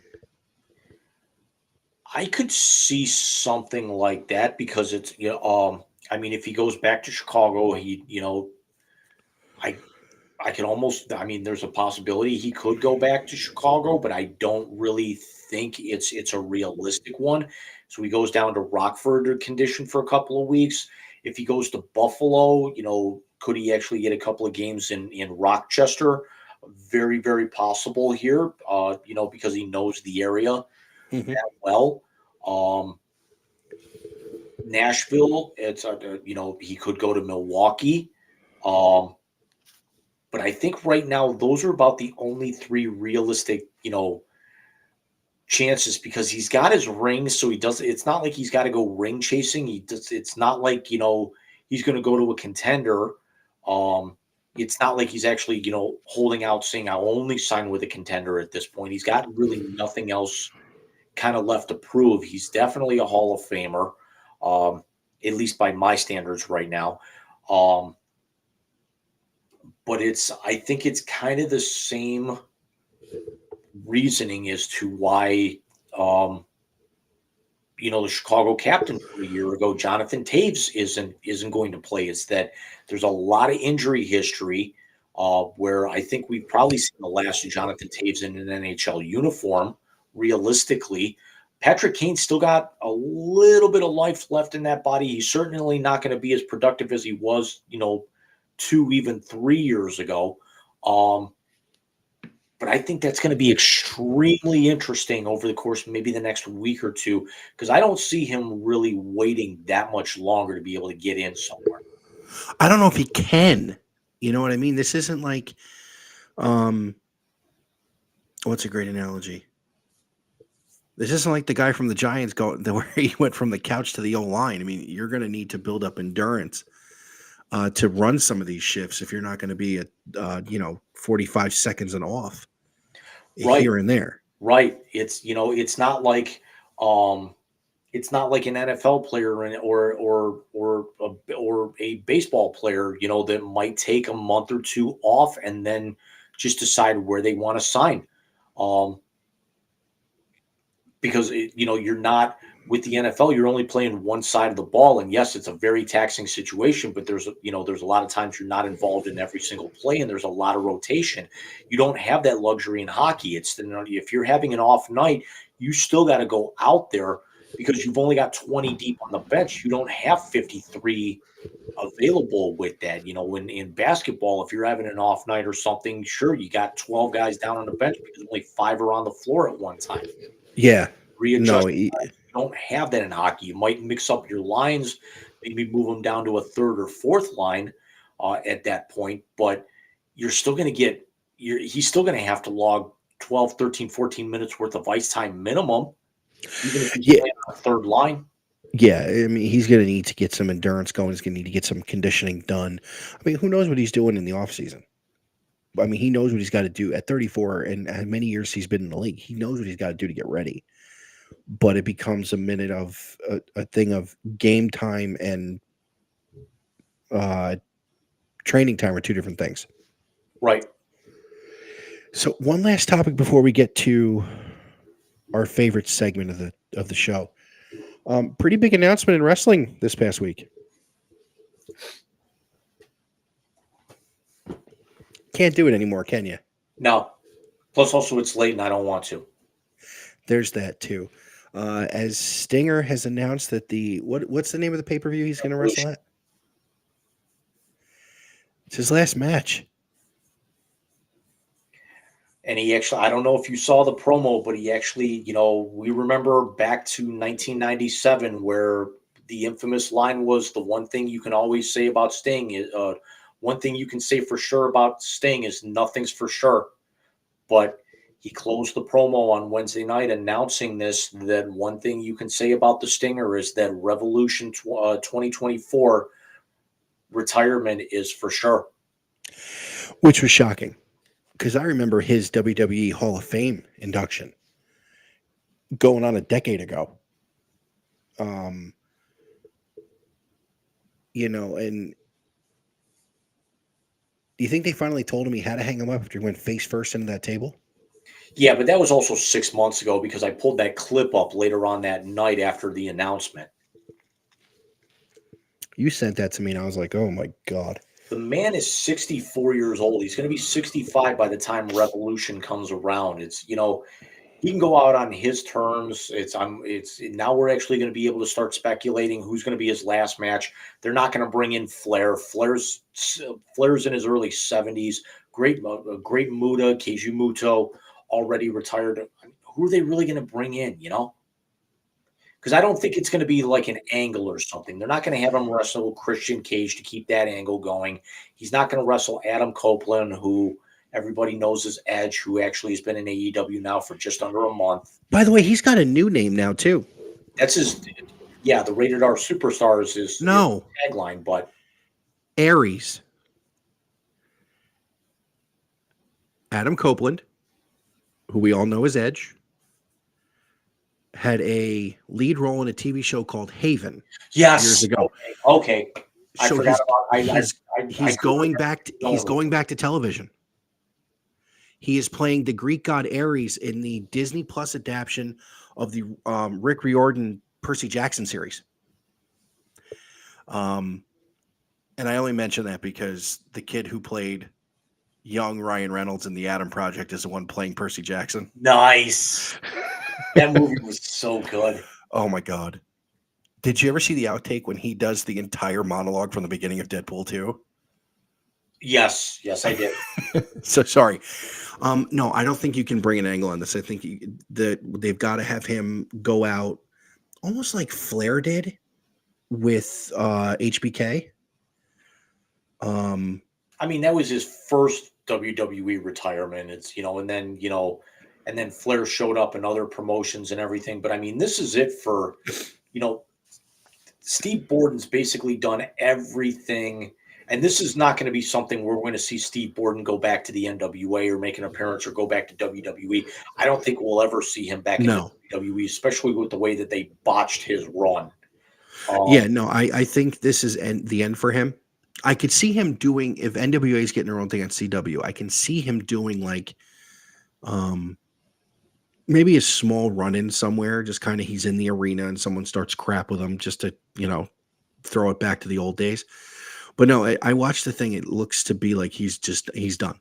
Yeah, I could definitely see him staying on with AEW and I don't know if we're talking like a producer or a trainer role or anything like that, but it's maybe as somewhat of a like still an on-screen type person. I don't want to say like authority figure because I think that's one of the things that works for AEW is you don't have that GM or whatever authority figure type that kind of waters everything down a little bit.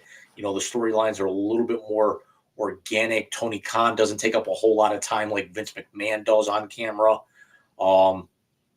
It's a little bit more of an organic type feeling, so to speak. But I can't believe it's already been 3 years since he's been back. That's hard to believe. By the way, we were talking about that. Yeah, they're already at USC's 40. I just always remember one of the lasting things I'm going to remember about the Stinger is when they were at All Out and at Wembley just a couple of months ago that Stinger did not bring a black baseball bat. He should have. He brought a cricket bat instead, that's awesome. Which was so much more well done.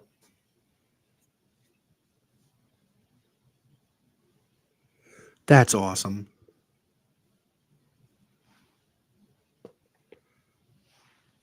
All right, I got 4 minutes and change left on my preview pass for Fox. I just put the Utah game on. Just remember, chin up, tits out, and watch for the shoe. Let's see here. By the way, Cameron Rising is hurt.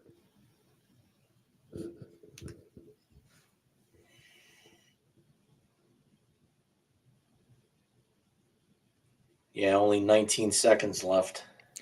And they just threw behind. He just threw behind a wide open receiver. The backup quarterback just threw behind a wide open receiver. It's 4th and 1, which means they have to go. No, they got the first down. Okay. Yeah, ESPN's about 5 minutes behind. That was first down after that 4th down run. that I Okay, just yeah, I because just had on here. I got the ESPN Game Center on. They are 8 yards from being in the field goal kicker's range. 2nd and 10. I've only got 3 minutes left. I'm not going to see the end, but it's 2nd and 10, and these false start. Yeah, I have 16 seconds left. It's 1st and 10 at the Utah just won. USC did not convert on 4th and 1. Utah's got the never mind. I'm actually reading this backwards.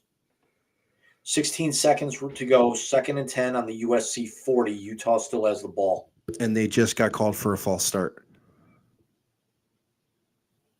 It just kicked me out. All right.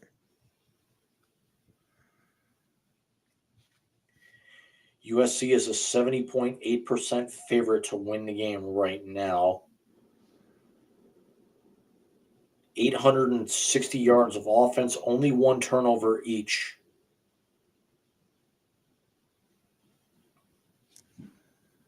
And they called a false start on their own line. Yep. And I got news for you. That was questionable because USC was all over the neutral zone. Anyways, Jim, we're at the 2-hour mark with our little commercial break there. Do we want to actually just see how this plays out before we start that? Like a little bit of live commentary a little bit? Or be like Kevin Harlan, I'm calling both games. Bryson Barnes run for 26 yards to the USC 19 for a first down. Yep, so out comes the kicker. Timeout Utah, they clocked it. USC just went from a 70.8% favorite to now Utah is a 69.3% favorite. Nice. By the way, I actually just finally got around to watching while we were in our hiatus there, the video that Mrs. Rican sent me on TikTok the other day with the Canadian destroyer.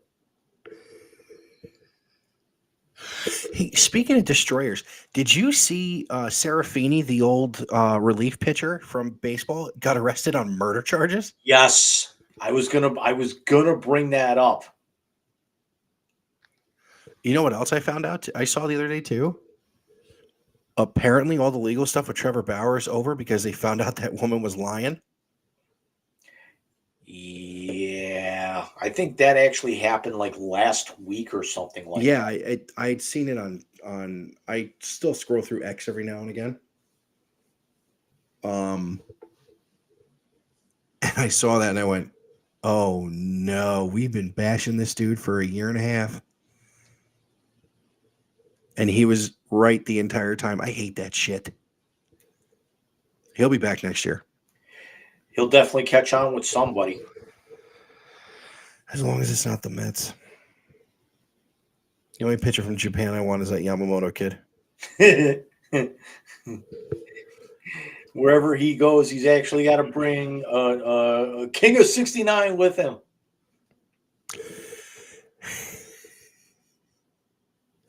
I love those dudes. I've been going back and watching. I think I must have watched where, like from right before Father's Day, where he bought like the cheapest bats he can find, and like took 10 swings to see if he could hit 10 jacks with all of them. So he's got like, kids bats or fungo bats, or he's like even like the self-defense bats and everything. And he has like this little beechwood bat, and it's literally about this long. The problem is that the knob of the bat looks like a penis. He's trying to swing one-handed, and it's killing his hand. They do one with there's another baseball guy. He tests all the old metal bats, and he actually had a swing off against Adley Rutschman. He said what I do, and he's hitting balls 103, 101. Adley Rutschman hit one at BP 116 miles an hour. The last bat that Eric Sims swung at this, he said it was a little bit heavier, but it was a PSG or something like that, and he was hitting like 105 with this thing. I think he hit like a 435 tank at the and like the very last thing he swung. And after that, so many people watched their channel. They went out and they bought the bat to where the companies doubled the price on the bat almost overnight on Amazon. That's crazy. That's a Bush League move, but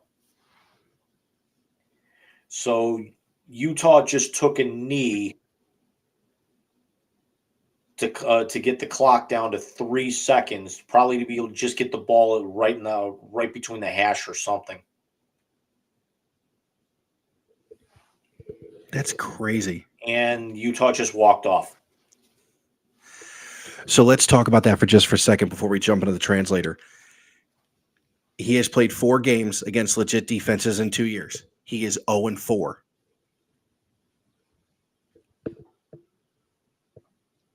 What's more embarrassing? He's 0-4, or James Franklin is 0-10 against ranked teams in his career as head coach in Penn State. Chris Everett.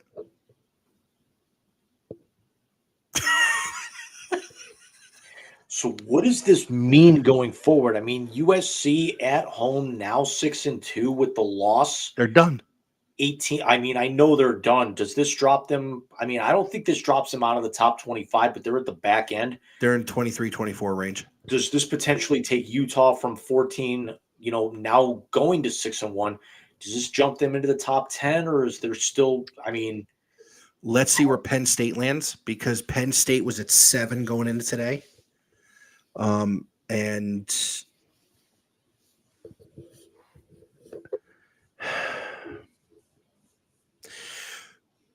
Utah will get to 10 or 9. Well, I think it actually is going to move them in because number 10, North Carolina going down. Oh, they're definitely in the top 10. Actually, you know what? I'd see them going at 8 or 7. I see Penn State going to 10. I see Penn State with as bad as their offense looked and as poor performance as they had. I could see them falling to 15 or 16. I think they. Yeah, but remember, this is the AP or the coaches poll where no one really watches the games. Excuse me. They basically let other people vote for them. I don't know what the AP does, but I know the coaches poll does that. And all they're going to see is a 20-12 loss at Ohio State. They're not going to dive into the numbers. Michael, right before we get into the translator, can you name the best team in the state of Colorado in college football right now? Air Force. The Air Force Falcons are 6-0, marking the first time a Armed Force Academy has started a season this well, I want to say, in decades. Navy's had a couple years that were close to it. Army, not so much. By the way, that's a place I've been to. Is to Mikey Stadium on the campus at the U.S. Military Academy at West Point. That's pretty cool. So I've seen Script, Ohio. I've seen the I dotted, and I've seen the Corps of Cadets jump over the wall to do push-ups after a touchdown. Last bit before we jump into the translator.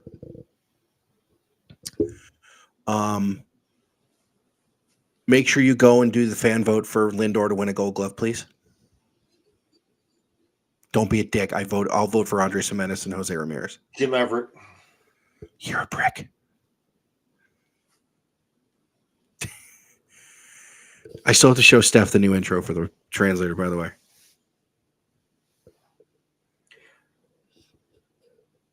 Oh, you mean this? By the way, before I hit the button, did you watch band practice that I sent you? I did not. Okay. I didn't watch it yet. I will, though. It's about a minute and 20 seconds long, something like that. But that is why I do what I do with the button. You told me that last week. Yeah, but maybe I'll actually show you after we go off the air tonight, because there's also another one that's just as good about where they're trying to come up with band names for Alan's faux metal band, Tomb of Feces.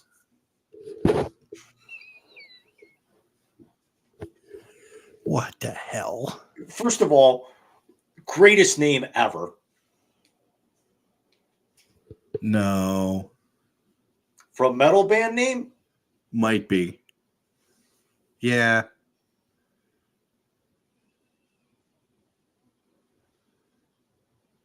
Yeah, that's true. Do it. Would you shut up and just push the button already? No, God! No, God, please, no! No! No! No!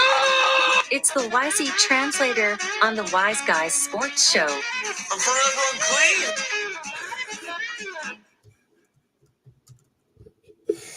The fact that you have the No God Please No One, this is the best segment of the show.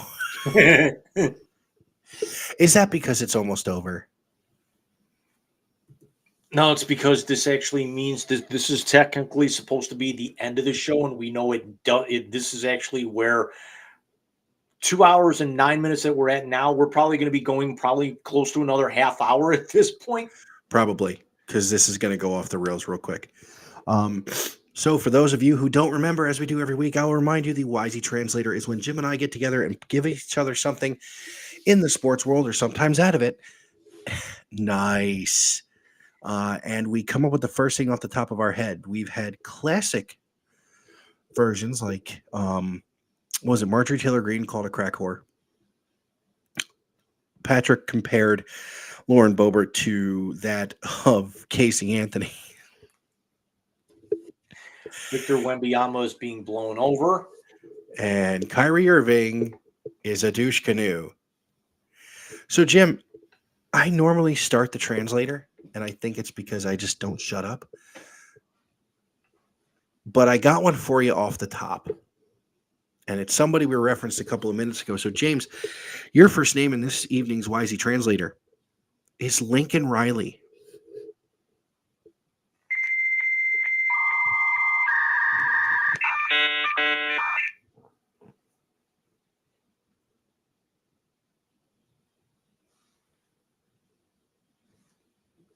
Pasadena to Denver's not that far, is it? Wow. Or where else could he land that's going to open up? I was going to ask if he's going to be the guy begging for defense on the side of the road this offseason. How's it going to look when he's actually going from Caleb Williams to Russell Wilson at this point?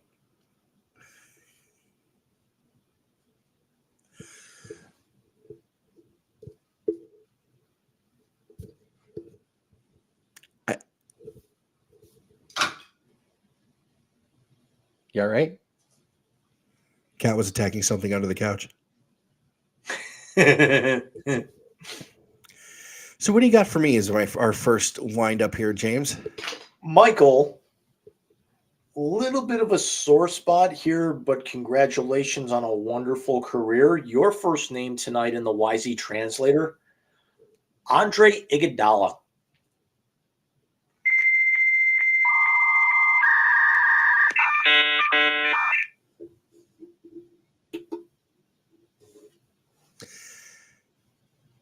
And finals MVP notwithstanding, you will always be remembered as the dude with the chase down block. Thank you. Thank you. Did you ever hear him talk to Shannon Sharp about that? Yes. He says the loudest noise I ever heard. Yeah, you'll always be the guy that was chased out, and he had to run the entire length of the floor too to set off Cleveland's championship. That was awesome. I mean, hell of a player. Hell of a player. Hell of a player. Did he win a dunk contest too? Yes. So he won a dunk contest. He's got what, 3-4 rings with Golden State. But yeah, you'll always be remembered for being the recipient of the block. Still one of the best defensive plays in the history of the NBA playoffs. If not the best defensive play. If not the best, yes. Because we just came across another anniversary for my Mets, which is sad at the same time. That Eddie Chavez catch from 2006. in Game 7. You know what I'm talking about? No, Okay. because I wasn't watching baseball at all then. 6th inning, Game 7, 2006 NLCS. Jim Edmonds on first. Scott Rowland, the newly enshrined in the Hall of Fame, Scott Rowland, is at the dish. Oliver Perez is pitching for the Mets. That's how injured that staff was, by the way. John Maine and Oliver Perez pitched in the LCS. And so did Steve Traxel, for that matter. 2-1 pitch to Rowland, and he leaves it over the middle of the plate, and Rowland gets into it. Andy Chavez is playing left field because Cliff Floyd had bum Achilles. He goes, takes off running like a shot, leaps from the middle of the warning track, elbow above the fence, and snow cones it and brings it back. Not only does he snow cone it and bring it back, they double off Edmonds at first. Okay, now I'm starting to remember the play a little bit. It's been quite a while since I've seen it. In 17 years. And Steve Traxel, that's a name from the past, because prior to that, the only thing that he was pretty much known for was giving up number 62 to McGuire. Yeah, you want to hear something crazy? That 06 team, the longest tenured Met was Steve Traxel. He played 7 years with them. Iguodala just called it a career after 19 seasons. That's insanity. Philly, right? Started with Philly, yeah. Because he played with Iverson. He was the running mate of AI. Was he in that finals? Yes. No, he wasn't. With against the Lakers? Yes. No, was he really? Yep. When was that finals? 2000? So then he was 2000 or 2001? I don't think he was there then. Yeah, 2001. So Iguodala was 2003 or 4. So he was after that finals team. So he was the rest of AI's career. But yeah, that means he was there. They had AI, Corver, and Iggy. Yeah, but I actually, as I was saying earlier, I watched the Malice in the Palace documentary on Netflix earlier today, or just before we went live, and just to remember that team had Steven Jackson, Jermaine O'Neal, Ron Artest, Reggie Miller, and had it not been for that blow-up, the Pacers would have won the title going away that year. Probably. So, James, I do have a second name for you, sir. And this one, I'm going to have to look up the name because I remembered it, and then we started talking about something else.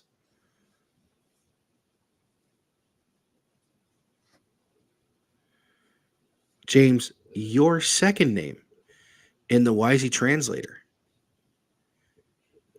is Adolis Garcia.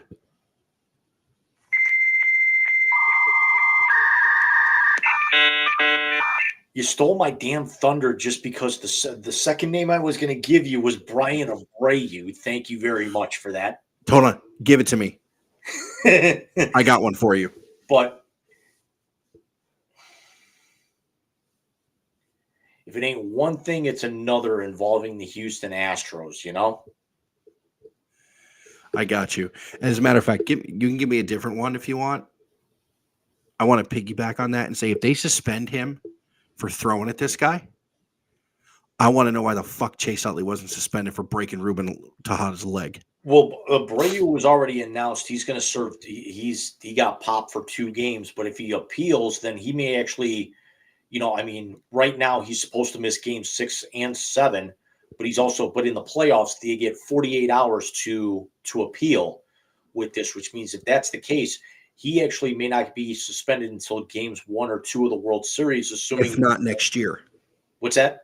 If not next year. Yeah, I mean it would be 2 games either way. So I mean if the Rangers come back and win this series, and first of all, how historic would that be that every road team won a game in that deep in the playoffs? It's happened. It's happened, but I mean, of this kind of magnitude in an LCS, Yes, it's happened in the World Series. but even so, um, yeah, it would be the first 2 games of next year, or it could be the first 2 games of the World Series if the Astros hold serve in one of these next 2. No, I understand that, and my whole thing is, did he throw at him? Probably. Oh, without a doubt, he threw at him. Oh yeah, he did. They're like all 6 umpires said it was intentional. I only saw it on replay. I knew he threw at him. I mean, it was probably the most blatant throw at a guy I've seen in quite some time. I mean, it was pretty bad. I can't even with this stuff. The Astros are always into something, but why in the playoffs? Wait till next year. Do what Ruggiero Odor did. And just it's always hysterical. And I think even somebody brought this up on the broadcast the other night, is that Jose Altuve is one of the good guys in baseball. He was not directly part of the cheating scandal, and he didn't have a buzzer inside the jersey or anything. It was found, but yet he still gets booed more viciously than any member of that squad. It's because he's the face of the franchise. Right.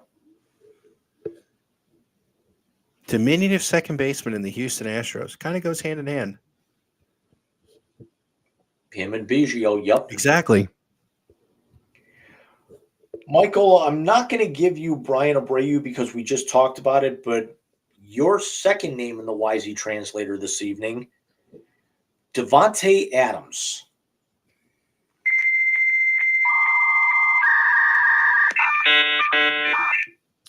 Well, if it wasn't for a sexual assault perpetrator, I'd probably be a Cleveland Brown. I told you we were going to talk about this earlier, but I figure I'd lean into it at the right time, buddy. Exactly. You know what? And let's get the background why we want to talk about it. Someone put on either X or Threads or somewhere, was it Facebook? I mean, I think the meme really took off with Facebook because of the fact of how much more you can comment on there. But somebody put, should the Browns be in on Davante Adams? And I said, with what? They don't have a first-round pick till 2025. Mark Davis would never allow that to happen. You don't have the salary cap space to bring in Davante Adams' contract, and you know damn well if Vegas trades him, they're not going to pay any of his salary. So what do the Browns have to trade? Nothing. Because you're not going to trade Amari Cooper for Davante Adams. Not going to happen because he's the only other guy that if you did a 1-for-1 there, and then you also still have to actually take on, more salary at that point. Exactly. You wouldn't be clearing much cap space because remember, Amari Cooper restructured his contract. So and Cooper's definitely endeared himself to the fans here. Amari Cooper's kind of turned into the guy that they hoped OBJ was when he was here a couple of years ago. No, he never wanted to be there to begin with. That's the problem. Right, Cooper wanted to go somewhere he was wanted. But he's the guy who actually you brought in to be a number one and has kind of lived up to that hype finally instead of all the potential. I still can't get over that ball that he caught on the sideline. That was a great catch. That was a great catch. That was the best catch I've actually seen a Browns receiver make all season. And they made some good ones, but that's what you brought Amari Cooper in for.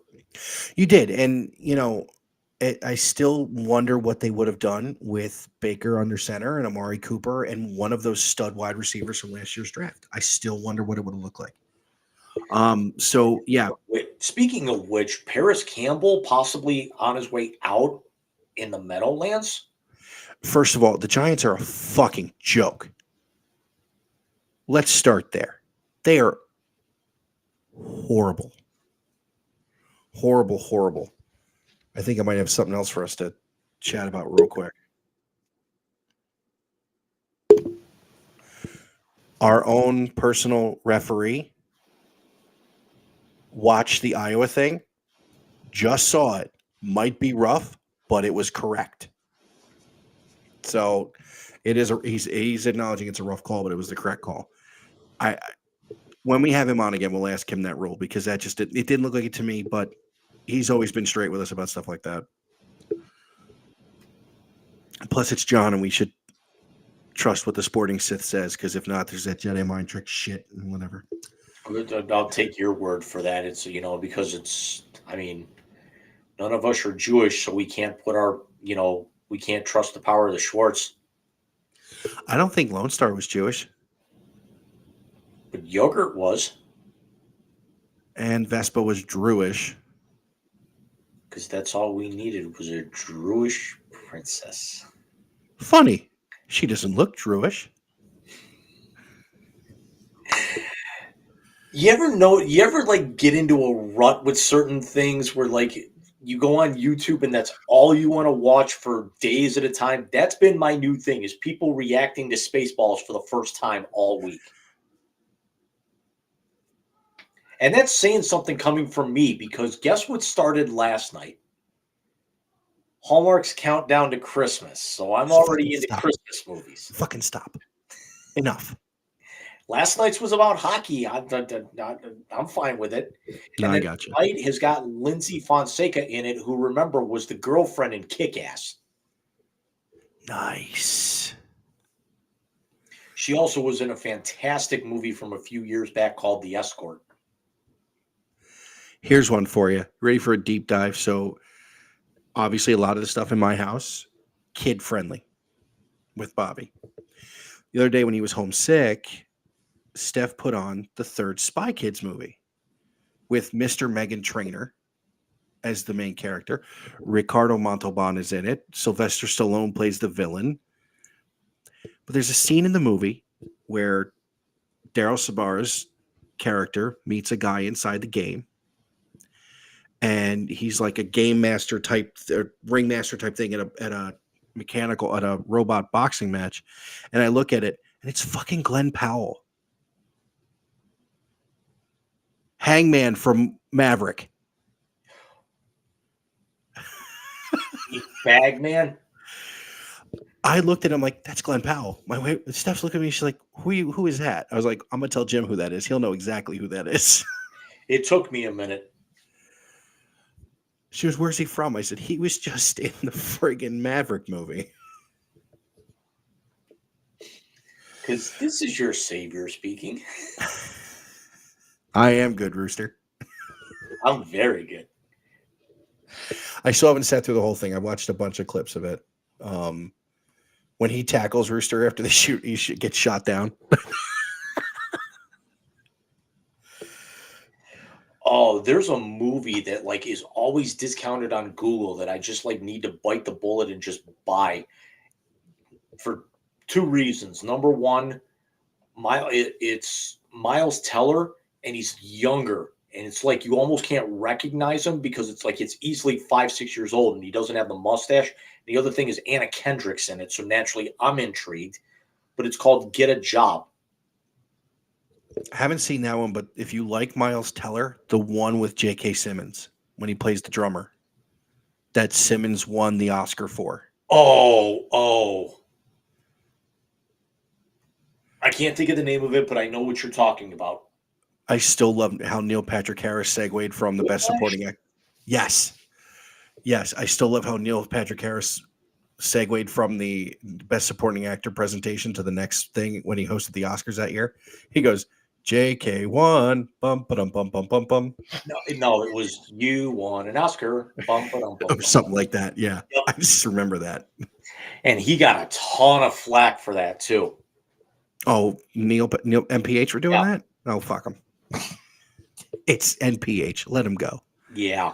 Yo, his twins are in their teens now. I was flipping back and forth and this afternoon between the Ohio State game, and then NFL Network was replaying Super Bowl 32, which was Favre versus Elway. And I had to pinch myself and realize that Ed McCaffrey was in that game. Did you see the Browns beat his son last week? Did you see all of his? First of all, he's got 4 boys, I think. They all play major college football. Now, of course, Christian's with the 49ers. McCaffrey didn't start with the Broncos, though, did he? No, he started. The Giants? He was 3 years with the Giants. Then he went to San Francisco, won a ring, and then went to Denver, and then won 2 more. He was on that Steve Young team with Dion. Yep. Okay. So I want to say he won like 3 rings in 4 years or 3 rings in 5 years or something like that. Something like that. Tell you what, though, man. You needed a first down. That's who you threw the ball to. Yeah, but I actually just remember watching that game back, and there was like on a Terrell Davis run that like got them inside the Green Bay 5. He threw one hellacious blindside block on the right on the boundary. Yeah, I remember that block. I remember my favorite part of that was the end, though. Just the going back and just looking over that game. Reuben Brown, Reggie White, Neil Smith, and that game's going to be, for me, always remembered for 2 things. Number one, that was the Elway helicopter game. But just a couple of minutes after that, because people always forget that play happened right at the end of the 3rd quarter. And then as Green Bay was trying to drive for the game tying score, when Steve Atwater absolutely crushed his own guy going across the middle, trying to break up a pass, and knocked all 3 of them out. I remember that play too. You know what? That would have been, had he not gotten injured, that would have been Sterling and Shannon Sharp in the same game. Because that's a Super Bowl ring that Sterling has. Because Shannon gave that to him. Hey, are him and Ocho doing something every day now? I don't watch any of the morning talking head shows. No.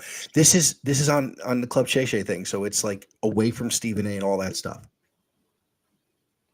And it's just those 2 who are entertaining. Tell you, because I actually see like Ocho's now doing commercials for NFL Plus or something.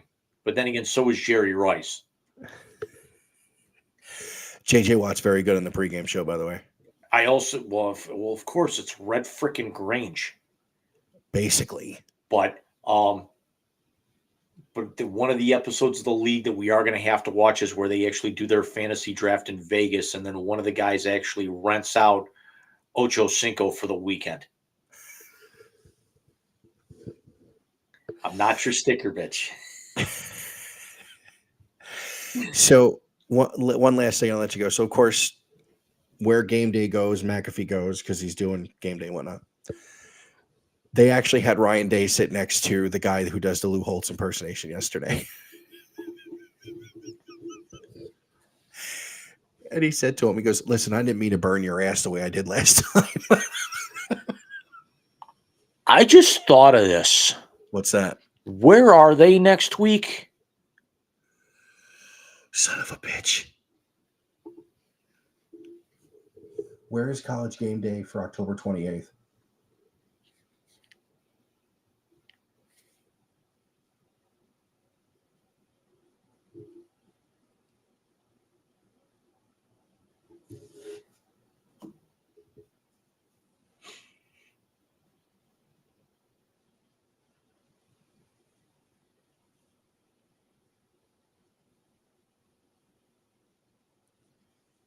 Is next week 8 or week 9? I want to say 8.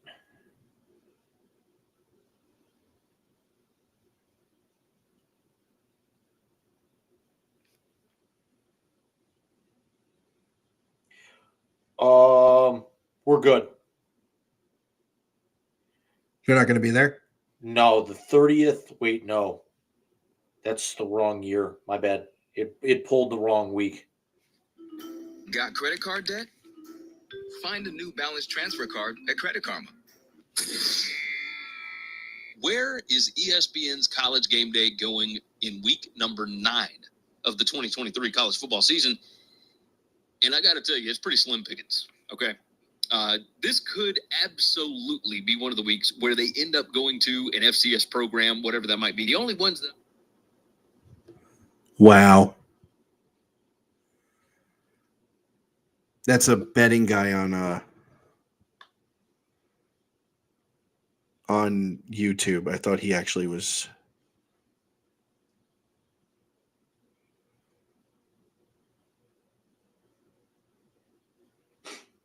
Yeah, right now it's TBA.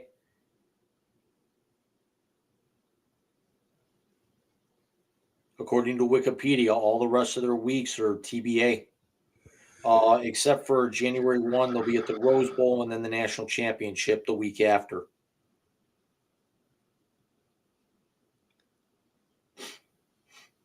We'll have to keep an eye on that.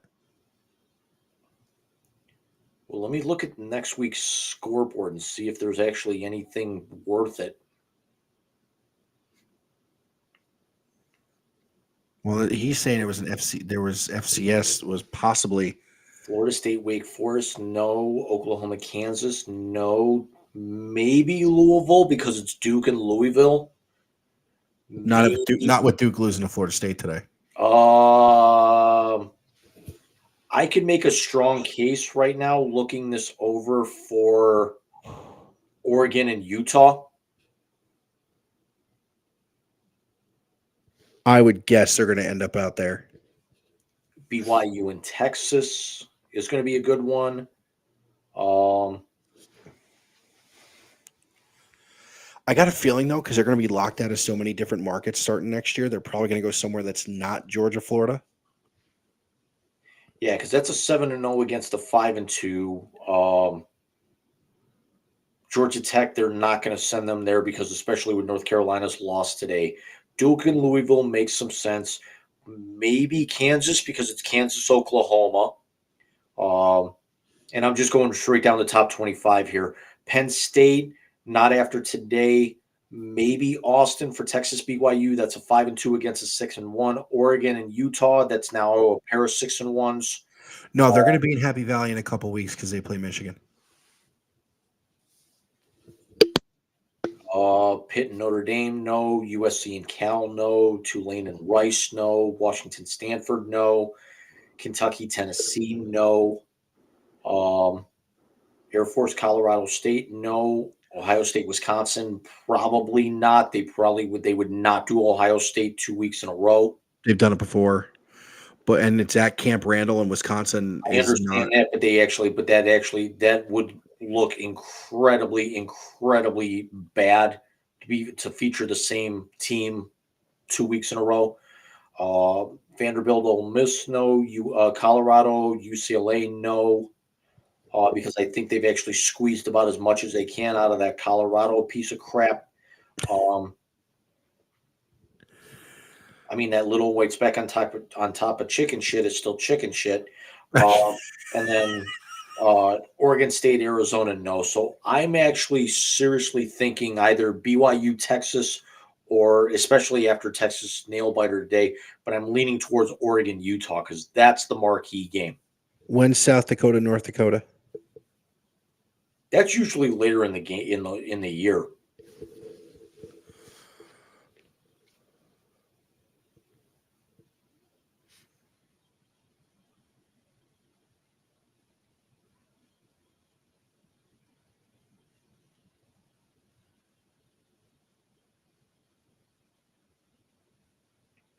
South Dakota State.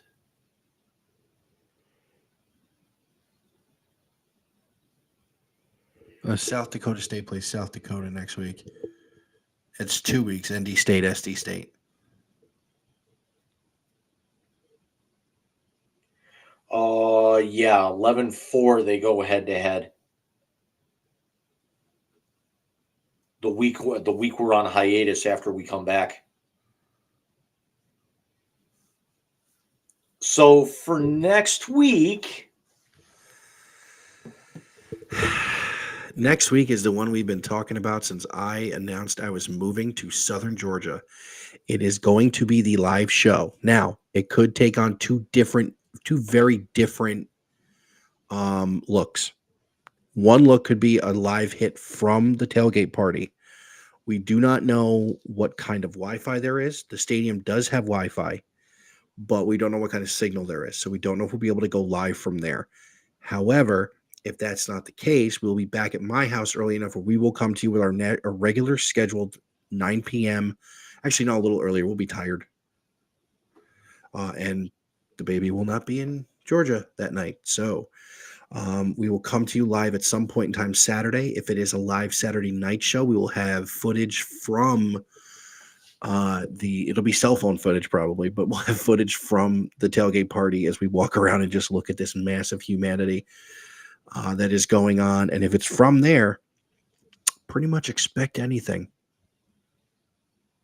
And it certainly won't be our normal 2 hour, 2.5 hour show because We'll be too damn tired. Shit, this might be a 45-minute show like when we first started out, just because we're going to be there for the entire experience and not actually trying to pull equipment out. Yeah, that'll be interesting. But then we're going to go on a hiatus and we'll come back with episode 50. 50. Episode 50 on the 12th of November. The 2-year anniversary show. Ironically enough, the 2-year anniversary was last week, I thought. I think so. You pay attention to 1 year, and then after that, you get to 5, and you're like, yay. Right. Then you get to 10, you're like, yay. After that, it's just kind of like these other ones, what the hell ever. And that's going to be Wise Guys version 2.5, we're kind of calling it right now. Yeah. Because the commercial break we took tonight, albeit unplanned,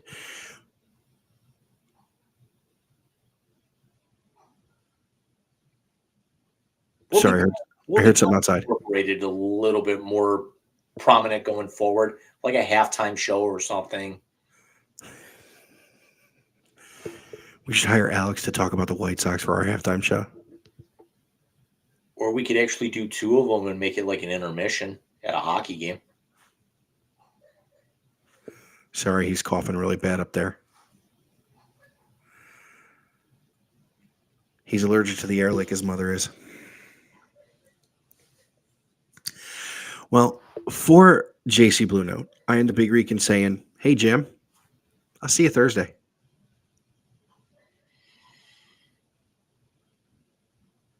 There better not be any signs waiting for me, you son of a bitch. There's not going to be any signs. I'm just messing with you. This is you we're talking about. That's true. And it's going to be late, and there's not going to be any restrictions on anything at that point. Because we've got almost a 2-hour drive home. Yeah, no, it's a little bit of a ride, but yeah, so it's going to be an interesting one. Again, for Jim, for JC Blue Note on the Big Rican saying, wait for the hilarity next week. Good night, everybody. Good night, everybody.